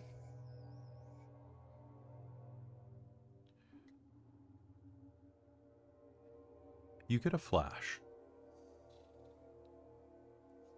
You get a flash of a clinic. Hope doesn't have a hospital. It's too small. The nearest hospital would be probably in Chilliwack or Maple Ridge, or maybe even further if you wanted a really good one. But it does have its share of clinics, and it has a small ambulance service.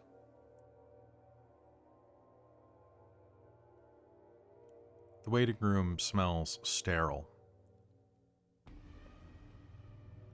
You're inside of the body of a teenage girl, probably about 16, feeling a little awkward in her skin. You can feel braces on your tongue. You're sitting next to a woman who looks a lot like you, but with brown hair. Older, late 30s. She's had a bad day. Her left eye is fused shut. She's missing 2 teeth, a canine, and an incisor.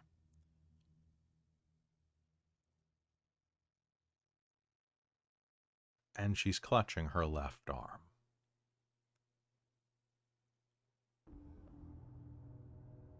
It is swollen to twice the size as the right arm along the length of the forearm.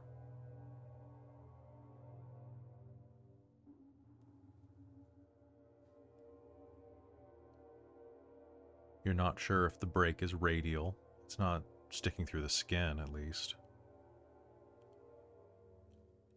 But whatever is there is particularly bad. 2 of the fingers are bent backwards. The pinky and the ring finger.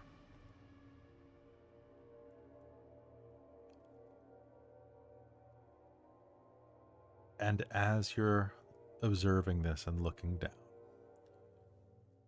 you can see that the hand is swollen and bloodied. And despite that, the ant is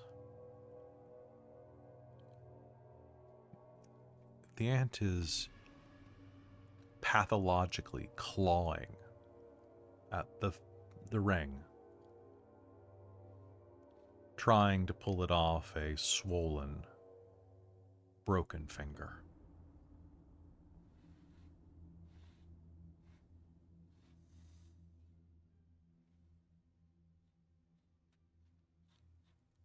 You are going to see one last thing as that passes.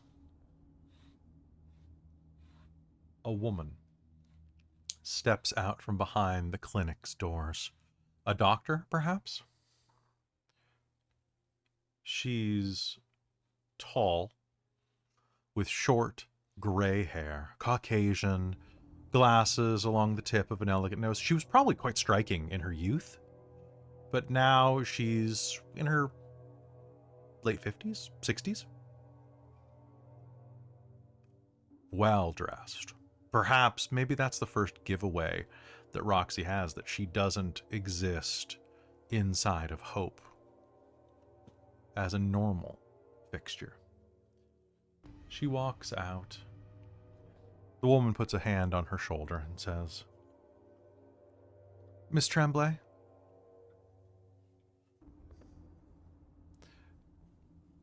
Everything's going to be okay. If there's anything that we can do for you here, we're terribly sorry for the incident. Your car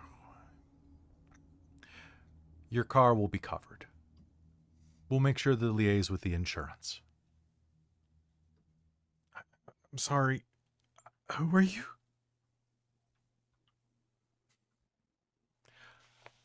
I'm Mrs. Falter.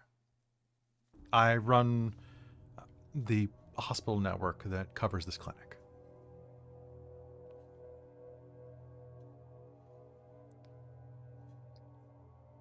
We'll take care of everything, and we'll get you fixed up too.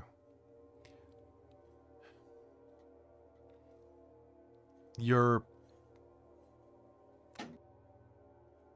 Wyatt Tremblay is a contractor with a branch of what we work with. Is he not? I believe the Fraser Enrichment Foundation.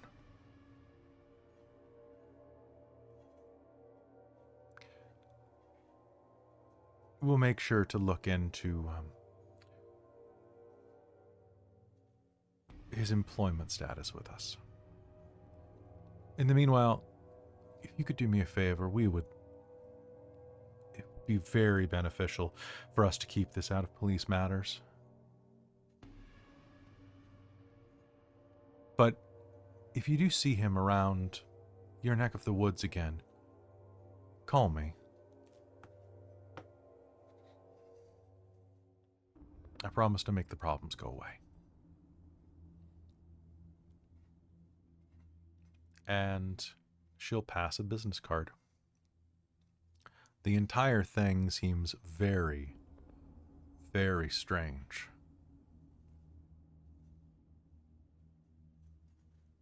As the woman smiles at Aunt Tremblay, you're going to back into yourself.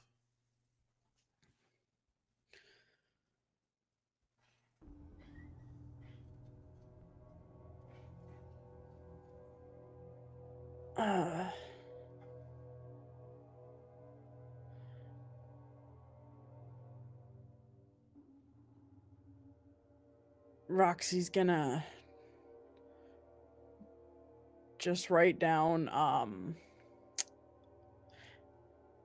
an IP address Okay. on the sheet with her name and saying, like, on a piece of paper with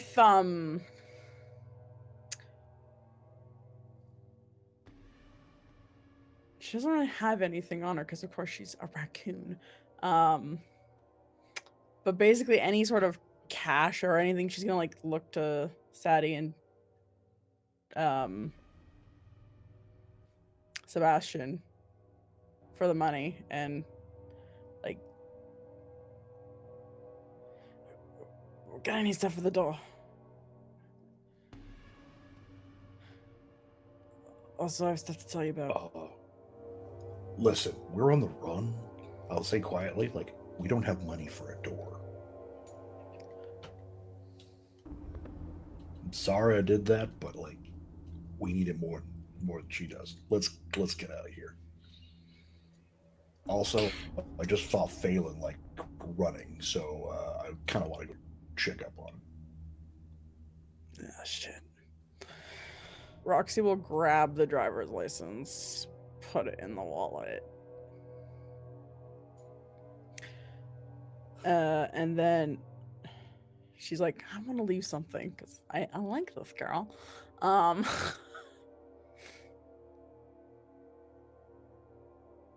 She's gonna write a note and say with the IP address, she's gonna say, I am sorry about the door. I will pay for it when I'm able to, even if it means washing dishes.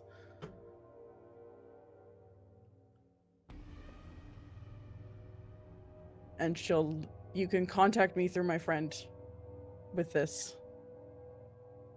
Okay. You'll leave that on the table. Do you wait around to get your food? Yes, because they pay. I think they have enough money for that. It's not the door. Oh yeah, she does have the password. Is there an ATM machine here?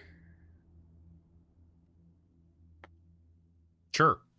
There's one right outside. It's one of those ones that's built into the side of the building. You know what? No, there's one in the lobby. It's one of those ones that charges $5 for a transaction fee. Yeah, perfect. Roxy's gonna go put in Wyatt's while she's getting food. Roxy's gonna put in Wyatt's bank card. Yep. Input the password and see how much money is in his account, and withdraw as much as the machine and bank card will allow her to. In the checking account or the savings account? What's in either? $93,654 in the checking account, and $332,746.92 in the savings account. She will take as much as a bank machine will allow her to take out. I think it's about a how much? I think it's about a grand. I think it's about a 500? grand. I think it's about a grand. I think it's either like $500 or $1,000. Mike is saying 500 in Usually. our private chat, so you'll take out $500. So yeah, just like $500. Put a note to make sure we get Phaelon to like transfer that shit to us somehow. And she will just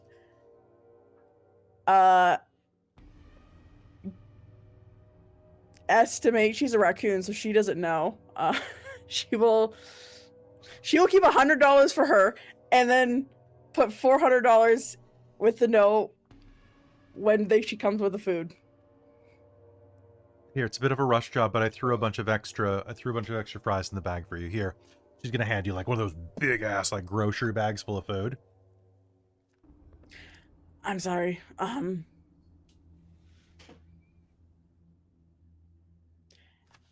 Yeah.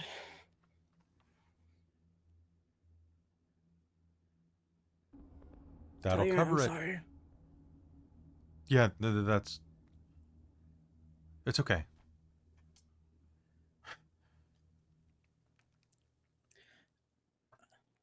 I'm sorry that you had to handle him.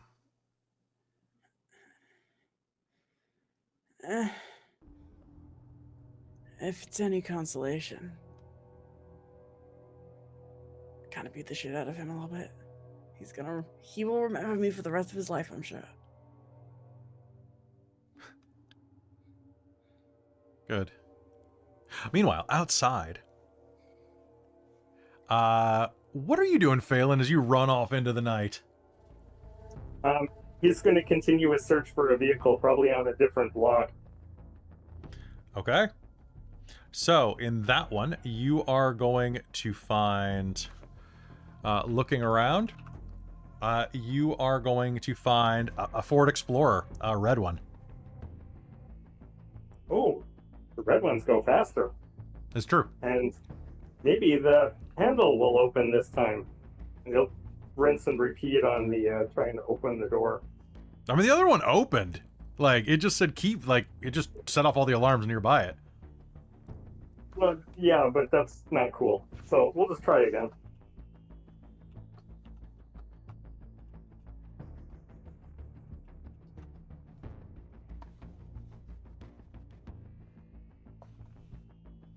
All right, what'd you get? 2 successes, but I get 1 more roll. All right.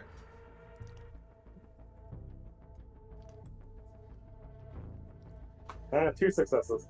2 successes, all right. And do you roll on scar resistance? Rolling it right now. Oh, All right. that pinged with 3. So yeah, it's even worse this time. Okay. So this is power surge, right? Or what's the specific one? Fluctuation or Power buildup. build up? Okay. And I've So got check- the maximum. Well, I guess.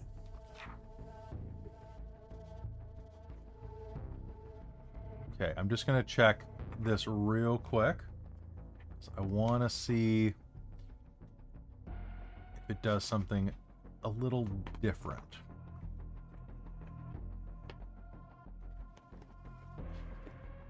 Okay.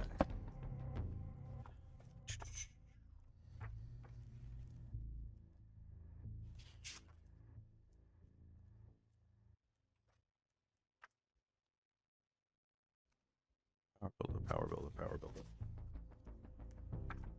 Oh, yeah, you can actually cause one of my other scars to activate. That sounds a little more fun. Yeah. Consistent fluctuating power failure. Let's see. Oh, and it affects the same modifier as the other one. So I guess I'm doing -2 on this. So you can affect hallucinations or power failure. I think that we're going to go with power failure. So go ahead and have that go active. My entangled variation loses 1 magnitude per minute. Ooh, nice. Okay, so the way that is going to work is that you are going to reach out. A little bit of electricity is going to zolt into the car, and the car is going to turn over as if you hit the auto start, and the door is going to open, and then you're going to just feel tingly at the edge of your fingers, and then the lights that were illuminating your fingers are going to suddenly go dull. And you no longer can feel the car electronically. You can feel the car physically, and the car is on and registering that its fob is inside. But your powers have gone to on sleep mode. Okay, vehicle, let's go. Forward. Drive. Cramp. And he'll put his foot on the gas. The engine revs. You forgot to put it in gear. Yeah. How quaint. And he'll do all the usual things to try to drive it normally. All right. You're going to pull out and drive your red Ford Explorer. And as you do, you're a couple blocks away. Can I get a wits and composure roll? Roll it flat.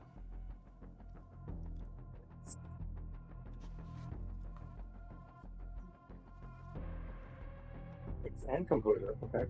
Mm-hmm. Add those two together.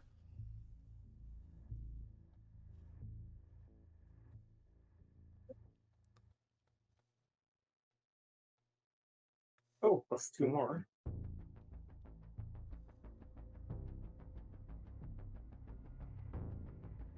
Two successes. 2 successes.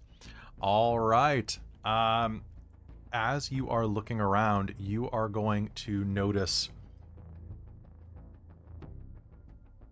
that there are some headlights headed your direction.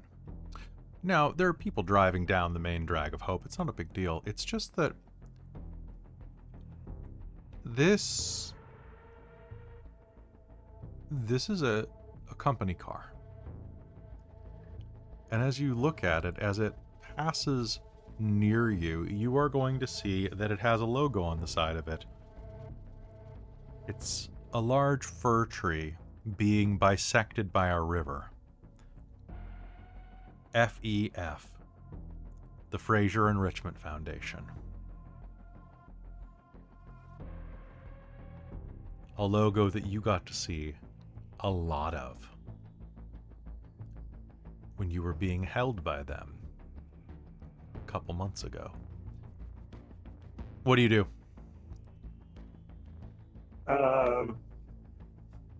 Probably, well, because of eidetic memory, he's like probably gets complete recall of everything, and it's a little overwhelming. So he just kind of holds onto the steering wheel and doesn't make any actions. Otherwise, he just continues driving absolutely straight.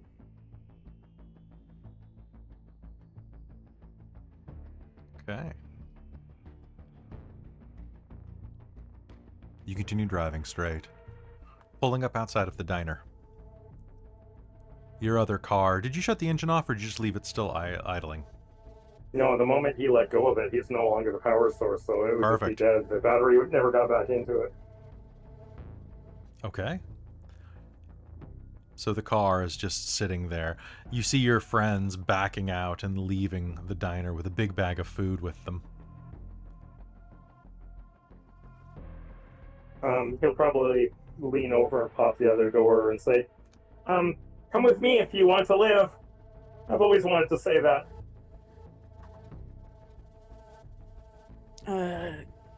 Yeah, let's go. Are you guys grabbing anything out of the other car? Oh, Like the guns. There's a ton The of guns in the there. clothes, the robotic head. Yeah, the Roxy other will. And then Roxy's gonna like go away while we're grabbing stuff. And one of the things she's gonna say in common in passing is, Phaelon, I have Agent Six's bank card, and I had to pay for the door that Sebastian broke. There's a shit ton of money in his accounts. We need to figure out how to get that to us so they can't fucking trace us. But this guy has almost 400 grand in there. Is it a chipped card? Yeah. Perfect. And he'll like look down at his dimmed fingers and go, "Oh, we'll have to save this for later. I'm recharging." Yeah. Sure. Lights are going to illuminate the area in front of you. Something rips onto the main street. Oh, And a police car is going to pass you, its lights flashing in the darkness.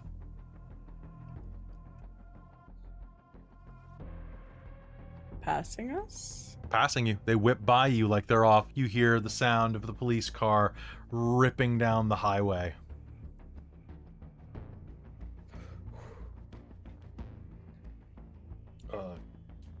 Kelly, is there a gas can in the back of the truck? No, this is just a really fancy SUV. Okay. Are you talking about either of them, actually? There is not, though. But as you open the back, you are going to hear static in the other car. Hello? Hello? The dog's head is going to be talking. Hello? I'll reach over and grab the head and drag it towards him. The eye that still is not broken is going to refocus its red lens, reflecting your face. Ah, Sebastian Coalyard. Good to see you, sir. How are you doing? I see that you've met EHH04. I'm guessing it didn't fare very well? Yeah, it's having a bad time. We lost contact with it a while ago. Thanks for taking care of it for me.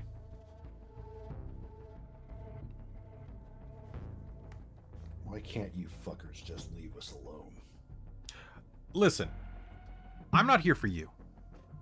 I don't care about you, Coalyard. I've read your file. I know exactly what you're going to do. You're going to abandon your friends. You're going to wander off into the woods, and you're going to be some fucking Bigfoot for another decade or two. And then some other group's going to rope you in, and you'll forget everything. That's the way it's been. So, all I need to know from you to look the other way is Phaelon with you? I'll take that silence as a yes. Great. Can you do me a favor and pass on something to him? Hey, Phaelon. Yes? The head wants a word. Ahead to what?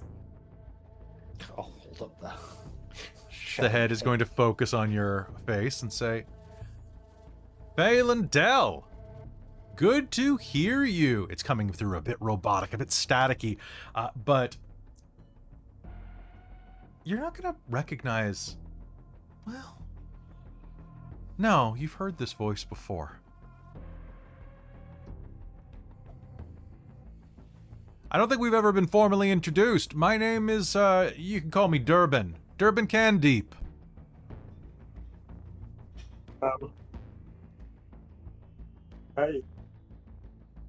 You're speaking from a head.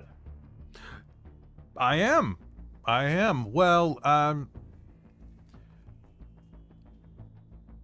how is our tech treating you well? Wait, our tech? What do you mean our tech? Your head is the property of the Fraser Enrichment Foundation, sir. And we're going to need it back. No, you promised that it was mine. I signed the paperwork and everything. We'll tell you what, how about we come in and we discuss it? I'm sure that we can find a mutually beneficial agreement. This head is wagging, its tongue is dripping over its teeth, but it's speaking through a speaker. I would prefer not to. You told me I could have my life back, and I have my life back now. And then you left before we could run the... Well, let me just put it this way. You're a prototype, dude. No, I'm myself. I'm not a prototype. No, you're a product, bro. Look, here's the deal. We were supposed to put you through the paces and make sure that this type of technology worked, but you ran off before we could finish it. You come back, submit, we'll run tests. It'll take a couple more months. Then you have your life back, man. But you left right in the middle of this. Okay? And let me just say, HR is pissed. Management is pissed. Me? I'm not terribly pissed. But you come willingly, I have to do a lot less legwork and I have to break a lot less of your limbs. I would prefer not to have anything broken. Yeah, me either, man. Like, I'm not a violent guy. I'm a pacifist. You're working for the FEF. Well, guy's got to make a living. You know, the engineering degree and the minor in kinesthesiology wouldn't get me everywhere. Guy's gotta live. The guy can live. We just gotta make sure that this product is good for the market. You're the first in a generation of TV heads. I'm not a product. I'm a person, and I thought about what your offer is, and with all due respect, sir, go fuck yourself.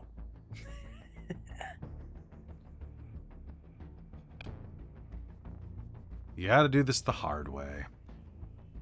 Fine. See you soon.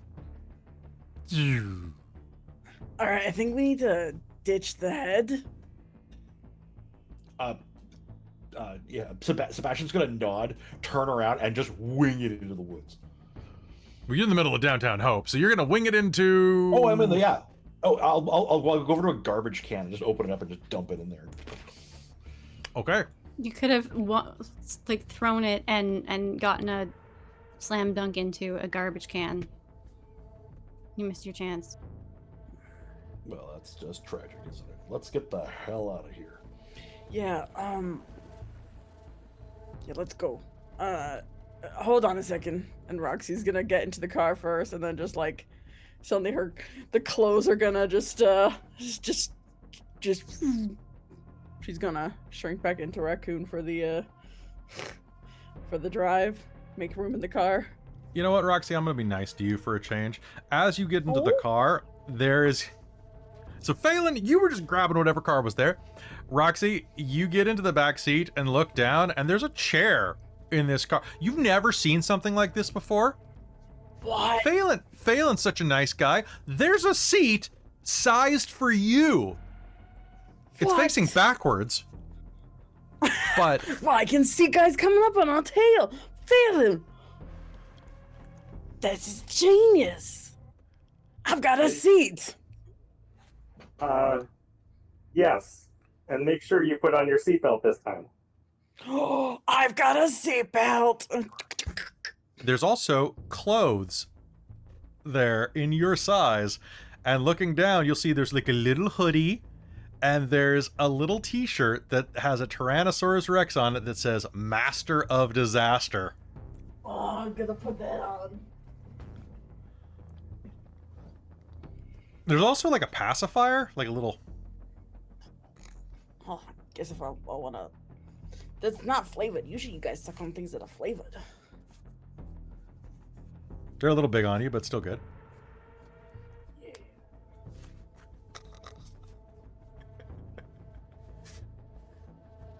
We go all out on Dorkdale, so join the damn Patreon.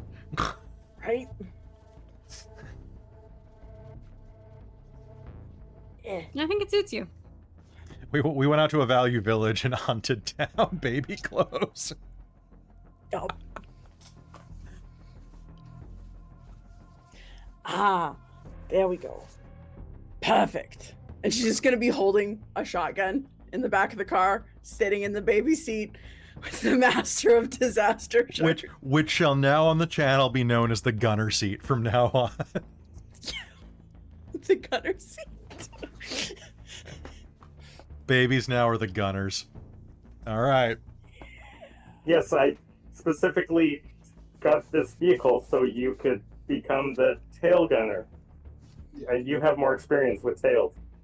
I do. This is perfect. Saturday? You doing anything? Just getting in the vehicle and keeping an eye out because apparently we have a talking robot head. Well, did have. And things are a lot more connected than we thought. And people are after us. So let's get the fuck out. Did you get me my snack? Oh yeah, it's in the bag. We had to get everything to go, so it's all a bit jumbled right now, but we'll sort through all it. My heroes. Yeah, Saturday I'll get that out for Paper straws, Phaelon. you monsters. That's all I had. I'm not sure what this trend's about. Yeah. And he'll start drinking down the milkshake through his neck port. All right. It's gotten to that nice melty place where it goes down directly, just easily, just kind of oozes down. You suddenly have more calories. Oh, and it's cold. Oh, All my right. heroes. Where Let's are you get out headed? of here. I guess try and find us another.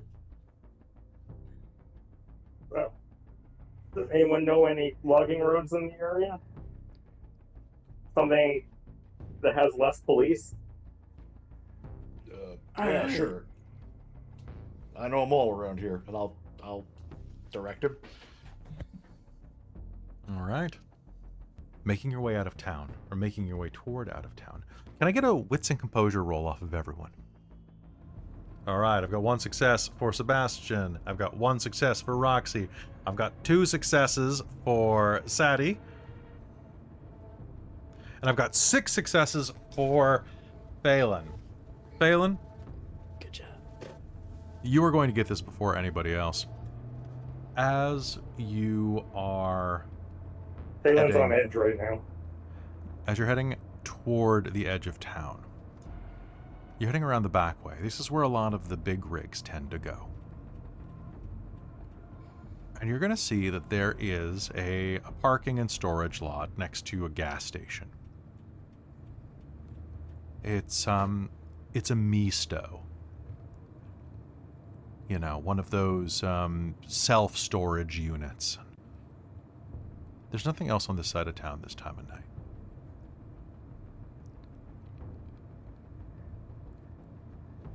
And something's going to catch your eye.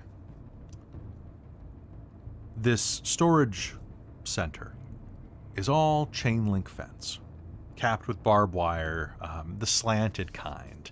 You know what I'm talking about, the slanted razor wire so you can't climb over it as easily. There's a large truck, 18 wheels, huge red flames around the front of a blue bumper, parked there. And as you glance out of the corner of your eye, you can see its headlights illuminate the road in front of you. It's parked, the gate's shut. And then suddenly, as you're looking directly ahead, a huge silhouette, a huge shadow, is cast across the street in front of you.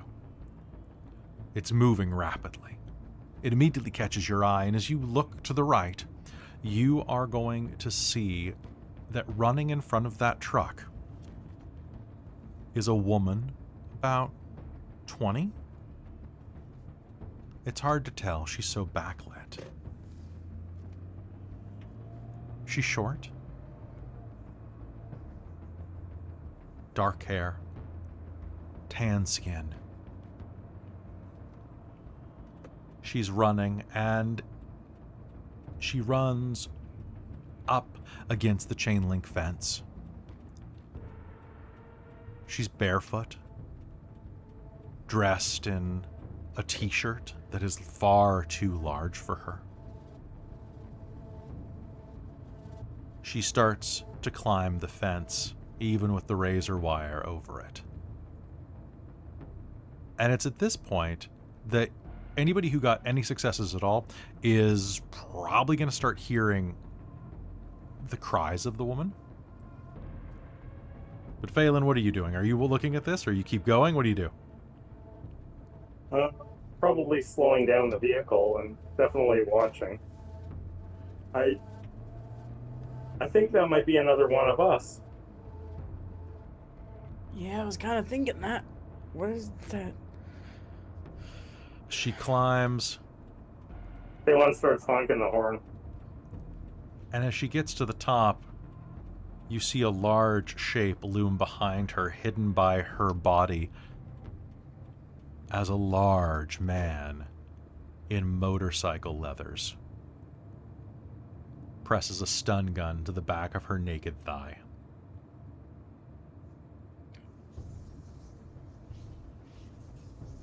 Oh, hell. She falls with a jerk. Oh, no, he fucking doesn't. Yeah. Fuck no. Drive into him. Hit him with the car. Hit him with the car. He's on the other side of the fence. So, basically, they're inside of a storage facility with a chain link fence. Okay, so so she was okay. She was trying to climb out. My head was backwards. My view That's was okay. backwards. Turn your head around, and then we'll pick up. Whoop. There we go. No, you fucking don't. So yeah, Saturday's getting ready to like leap out and go after this fucker. Mm-hmm. Okay. Agreed. All right. So you get out of the car. Phaelon, are you stopping? Yeah, probably stopping so everyone can jump out. That's jumping out. If not, he's gonna veer the car off the road. Yeah, Saturday's attempting to start like leap out before it probably comes to a full stop. Okay. Relying on parkour and like rolling to not Okay, so break you a neck when tuck she and roll. leaps out. Yep. I think Roxy goes to try and jump out after Sadie, but click dead. forgets that she's buckled in the gunner seat, and she's just like, shit, and tries to like fiddle with it for a couple extra seconds, and then the car's probably stopped by the time that Roxy actually gets out of the belt. All right. It's like, these things are raccoon-proof. Stepping out of the car, the three of you that step out, you're going to see that as she falls limp to the ground, the man is going to reach down, grab her by the waist, and just throw her fireman style over his massive shoulders. And is going to call back toward the main facility. I thought you said that they were tranked.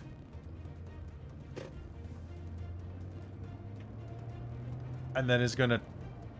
What do you do? So Sattie's gonna just immediately bolt and run, and is going to. So is it a wire? You said it was a wire fence. Basically it's a chain link fence. Okay, yeah.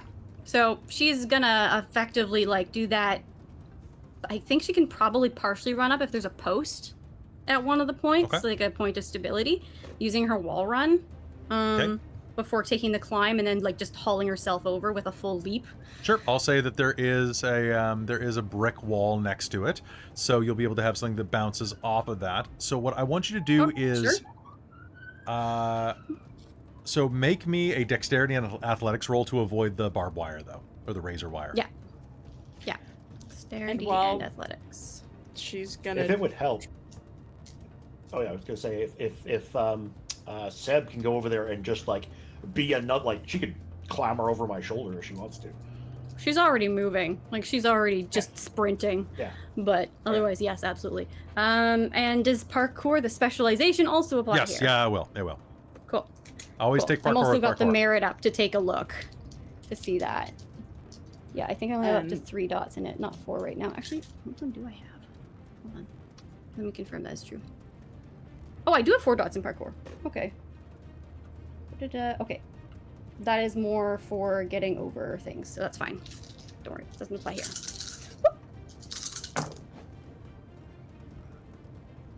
Oh, damn. Damn. Holy shit. What? 5 successes? Okay, you're going to bounce, and flip over the fence, clearing it without even worrying about any of the bar or the razor wire on top. Yep, not even a little bit. Yeah. Yeah, so she's climbing over that, and then she's sprinting to go and gonna try and take out this guy. Okay, and as you are doing that, Robin, I'm seeing that Roxy is going to try to use the Force. I'm gonna try and use the Force for the first time, or like this game. Roxy's gonna try and use the Force. Okay, go ahead. For, okay, so once, so blah blah blah. Targeting. Attempt to grab a living target works like an chain grapple, using a scar finesse roll instead of strength brawl, and must so contend with defense, not a resistance attribute. I mean, he doesn't know this is coming, and he doesn't even know that you're there, so don't worry about defense. Okay, so I do my scar versus my scar. So basically, you have to Finesse roll roll. for scar finesse, and then you'll have to roll because what's your power? Your scar, I mean. So for doing things like to activate,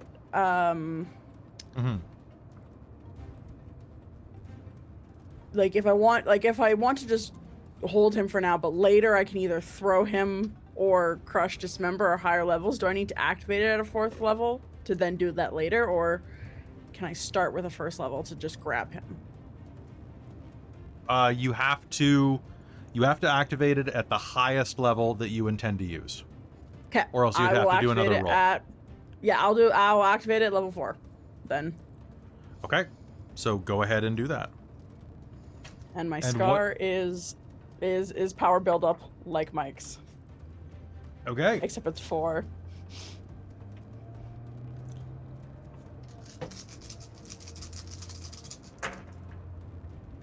Okay, so that's 2 successes to 2 successes to get it going. activate. Okay.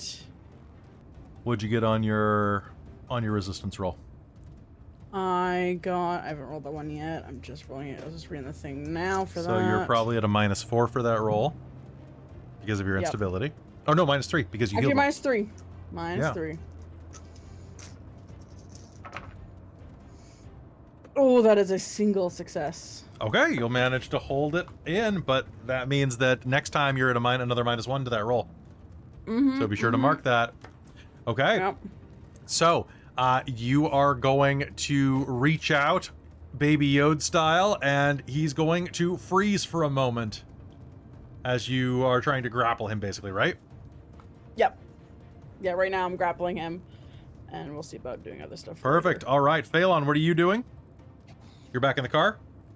Yeah, backing the car up off the side of the road, and then probably closing it and securing it and hopping out. Okay. All right, as you're hopping out, Sebastian, what are you doing? Is it easier for me to go? Do you think it to climb this fence or go through it? Go through it. I'm going to. Well, just I mean, coolly, man, this is... Okay, sounds good. there is a gate that you can burst through. So give me a strength and athletics roll to punch through it, or brawl. Strength and brawl, or strength and athletics, whichever you prefer. It'll be the same either way.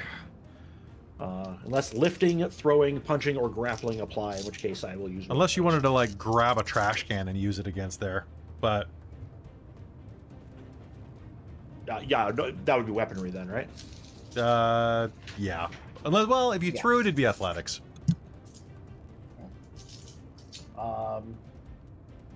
Yeah, is there like a dumpster or something like that? I could get some speed going and just plow through it? There's like a large city trash can that's about, like, the same weight as, like, an oil can. Sure, I'll just use that. All right, to do get it. some extra mass to punch through. Not bad. That'll be 3.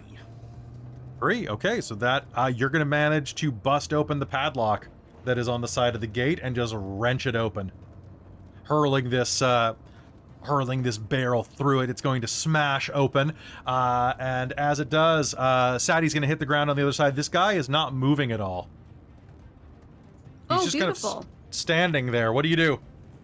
We're gonna climb him like he's an inanimate object and take him down.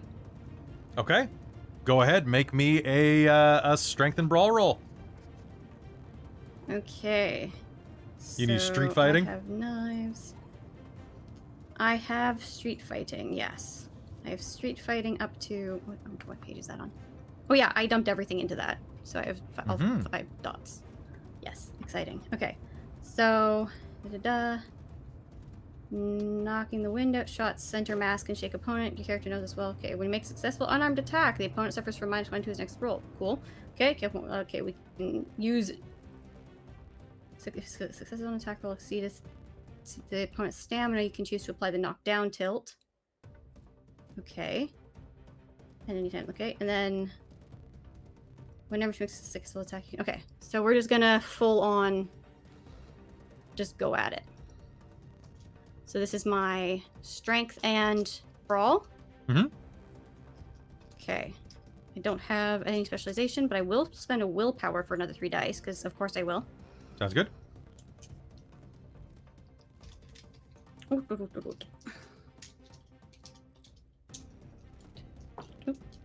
that.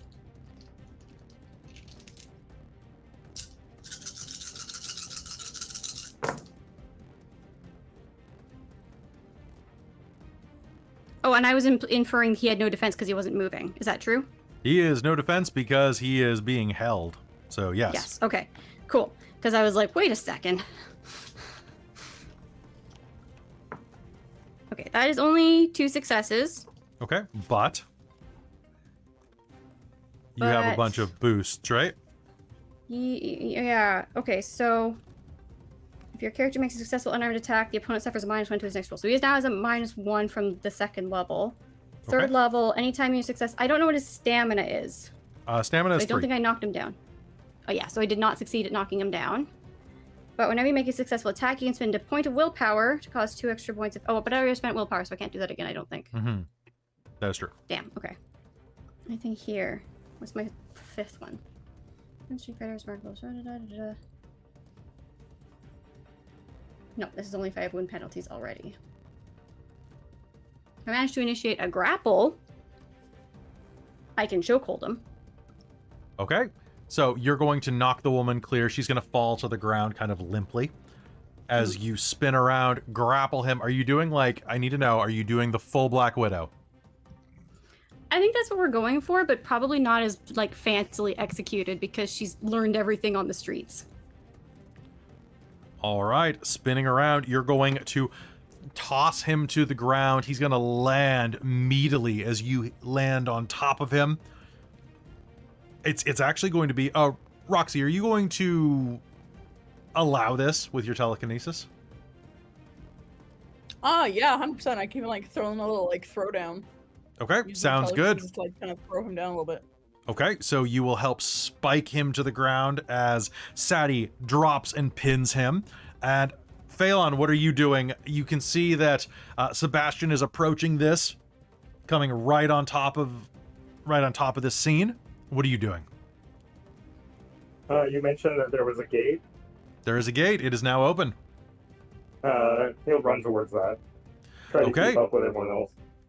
So there's a loud cacophony as Sebastian hurls that oil drum-sized trash can through that, and you run through afterwards. As you are moving in there, you see that Sadie has pinned this man. The engine of the truck is about 50 feet away and still running. And as you rush up next to your friends, you are going to hear the sound of a door opening, a garage door, going junk, junk, junk, junk, junk, junk, junk, junk, junk. And anybody looking in, now that they're in the facility, is going to see one of these U-Store lockers teeming with very glazed, very sullen-looking young women. A couple dozen of them. And as the door opens, 4 men of Asian descent are going to step out, wearing dark suits with submachine guns hanging from shoulder straps. And the one in front is going to be the one that you recognize, Sadie, from that encounter the other night. And as he pulls back the slide on the submachine gun, his voice will echo over the parking lot. Never trust the Hell's Angels to do what the Black Circle has to. And I think that's where we're going to call game for the night, as you guys are in trouble because you stumbled on human trafficking! Yay! Yay! We love human trafficking. It's great. We don't. We really don't. Don't clip that. No, really don't. Stay safe. All right. So someone in the chat reminded me that, and it's buried in the book somewhere, that apparently when a scar of magnitude 2 or higher goes off, you get a beat as well. Ooh, I love it. Beat. That means, Mike, you have more beats than we thought. Yeah, at least 3. At least 3. So we're going to add 3 beats to you. So let's go through this. And then James, you went wild for a bit. So that's going to be 1 beat there. Then Robin, did you have anything go off? Any scars? So 3 for Mike. I had the bestial I paid you for. Yep. And then you had a beat from dramatically failing. Yep. So I have 3 beats with the telekinesis from tonight. I have. The scar didn't go off. Oh, so when the scar goes off. Okay. When you resist it, you don't get anything. But when something bad happens, it works. So Mike constantly was having bad things happen. So Mike's got 3. Amy, did any of your bad stuff go off? No. I only had the 1 activation that carried over from last game and didn't have any dramatic failures. So okay. I only if we had aspirations, I just got my aspiration then. Okay. So hold on, we'll do aspirations last. So you and Robin are both going to receive a beat from resolving one of your conviction touchstones as well. Then Mike, did you have any other touchstones or anything else for beats from dramatic failures or anything? No, I didn't. Okay, now let's do aspirations. We'll start with Mike. Mike, did you succeed your aspiration? I think it was get something to eat. Vanilla milkshake. Heck yes. Check that box. All right. Robin, did you fulfill an aspiration? Yes, I had talked to Sarah again. Okay. Amy, did you fulfill your aspiration? Yeah, my aspiration was stab someone.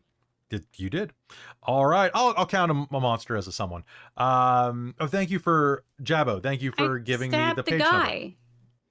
Agent 6. He's a monster. He's a monster. Oh yeah. Perfect.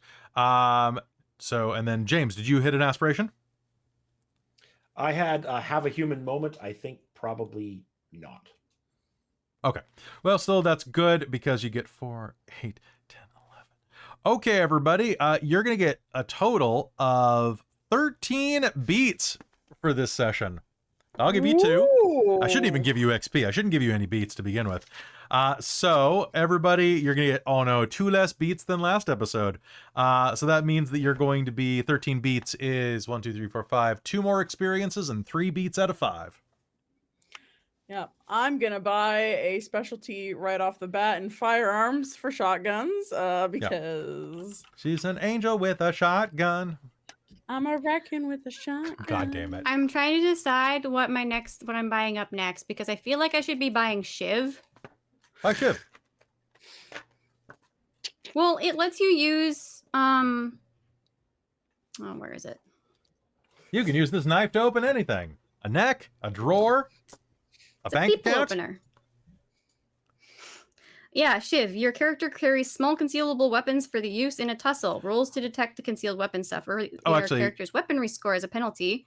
With this the 1-dot version, he can conceal a weapon with a 0 damage rating, so knives and daggers. 2-dot version can conceal a 1 damage rating weapon. Your character may use the brawl skill to use this weapon. I just noticed, James, you sent me a message. So you're spooked resolved, which means that that's actually going to be 1 more beat. So that's going to be 14 beats total. So you're 1 beat shy of another XP. All right. And yes, an attribute is 4 XP. 4, 2 for skills, 1 for skill specialties, and then 1 for merits, and then powers are something completely different, like variations. Cool. I just bought a Dex 4. Damn straight. Wow. Hey, folks. Thank you for tuning into this episode of Deviant. We're going to wrap this up next weekend, so be sure to be back here. Same Deviant time, actually earlier, a half hour. We're going to be starting at noon exactly.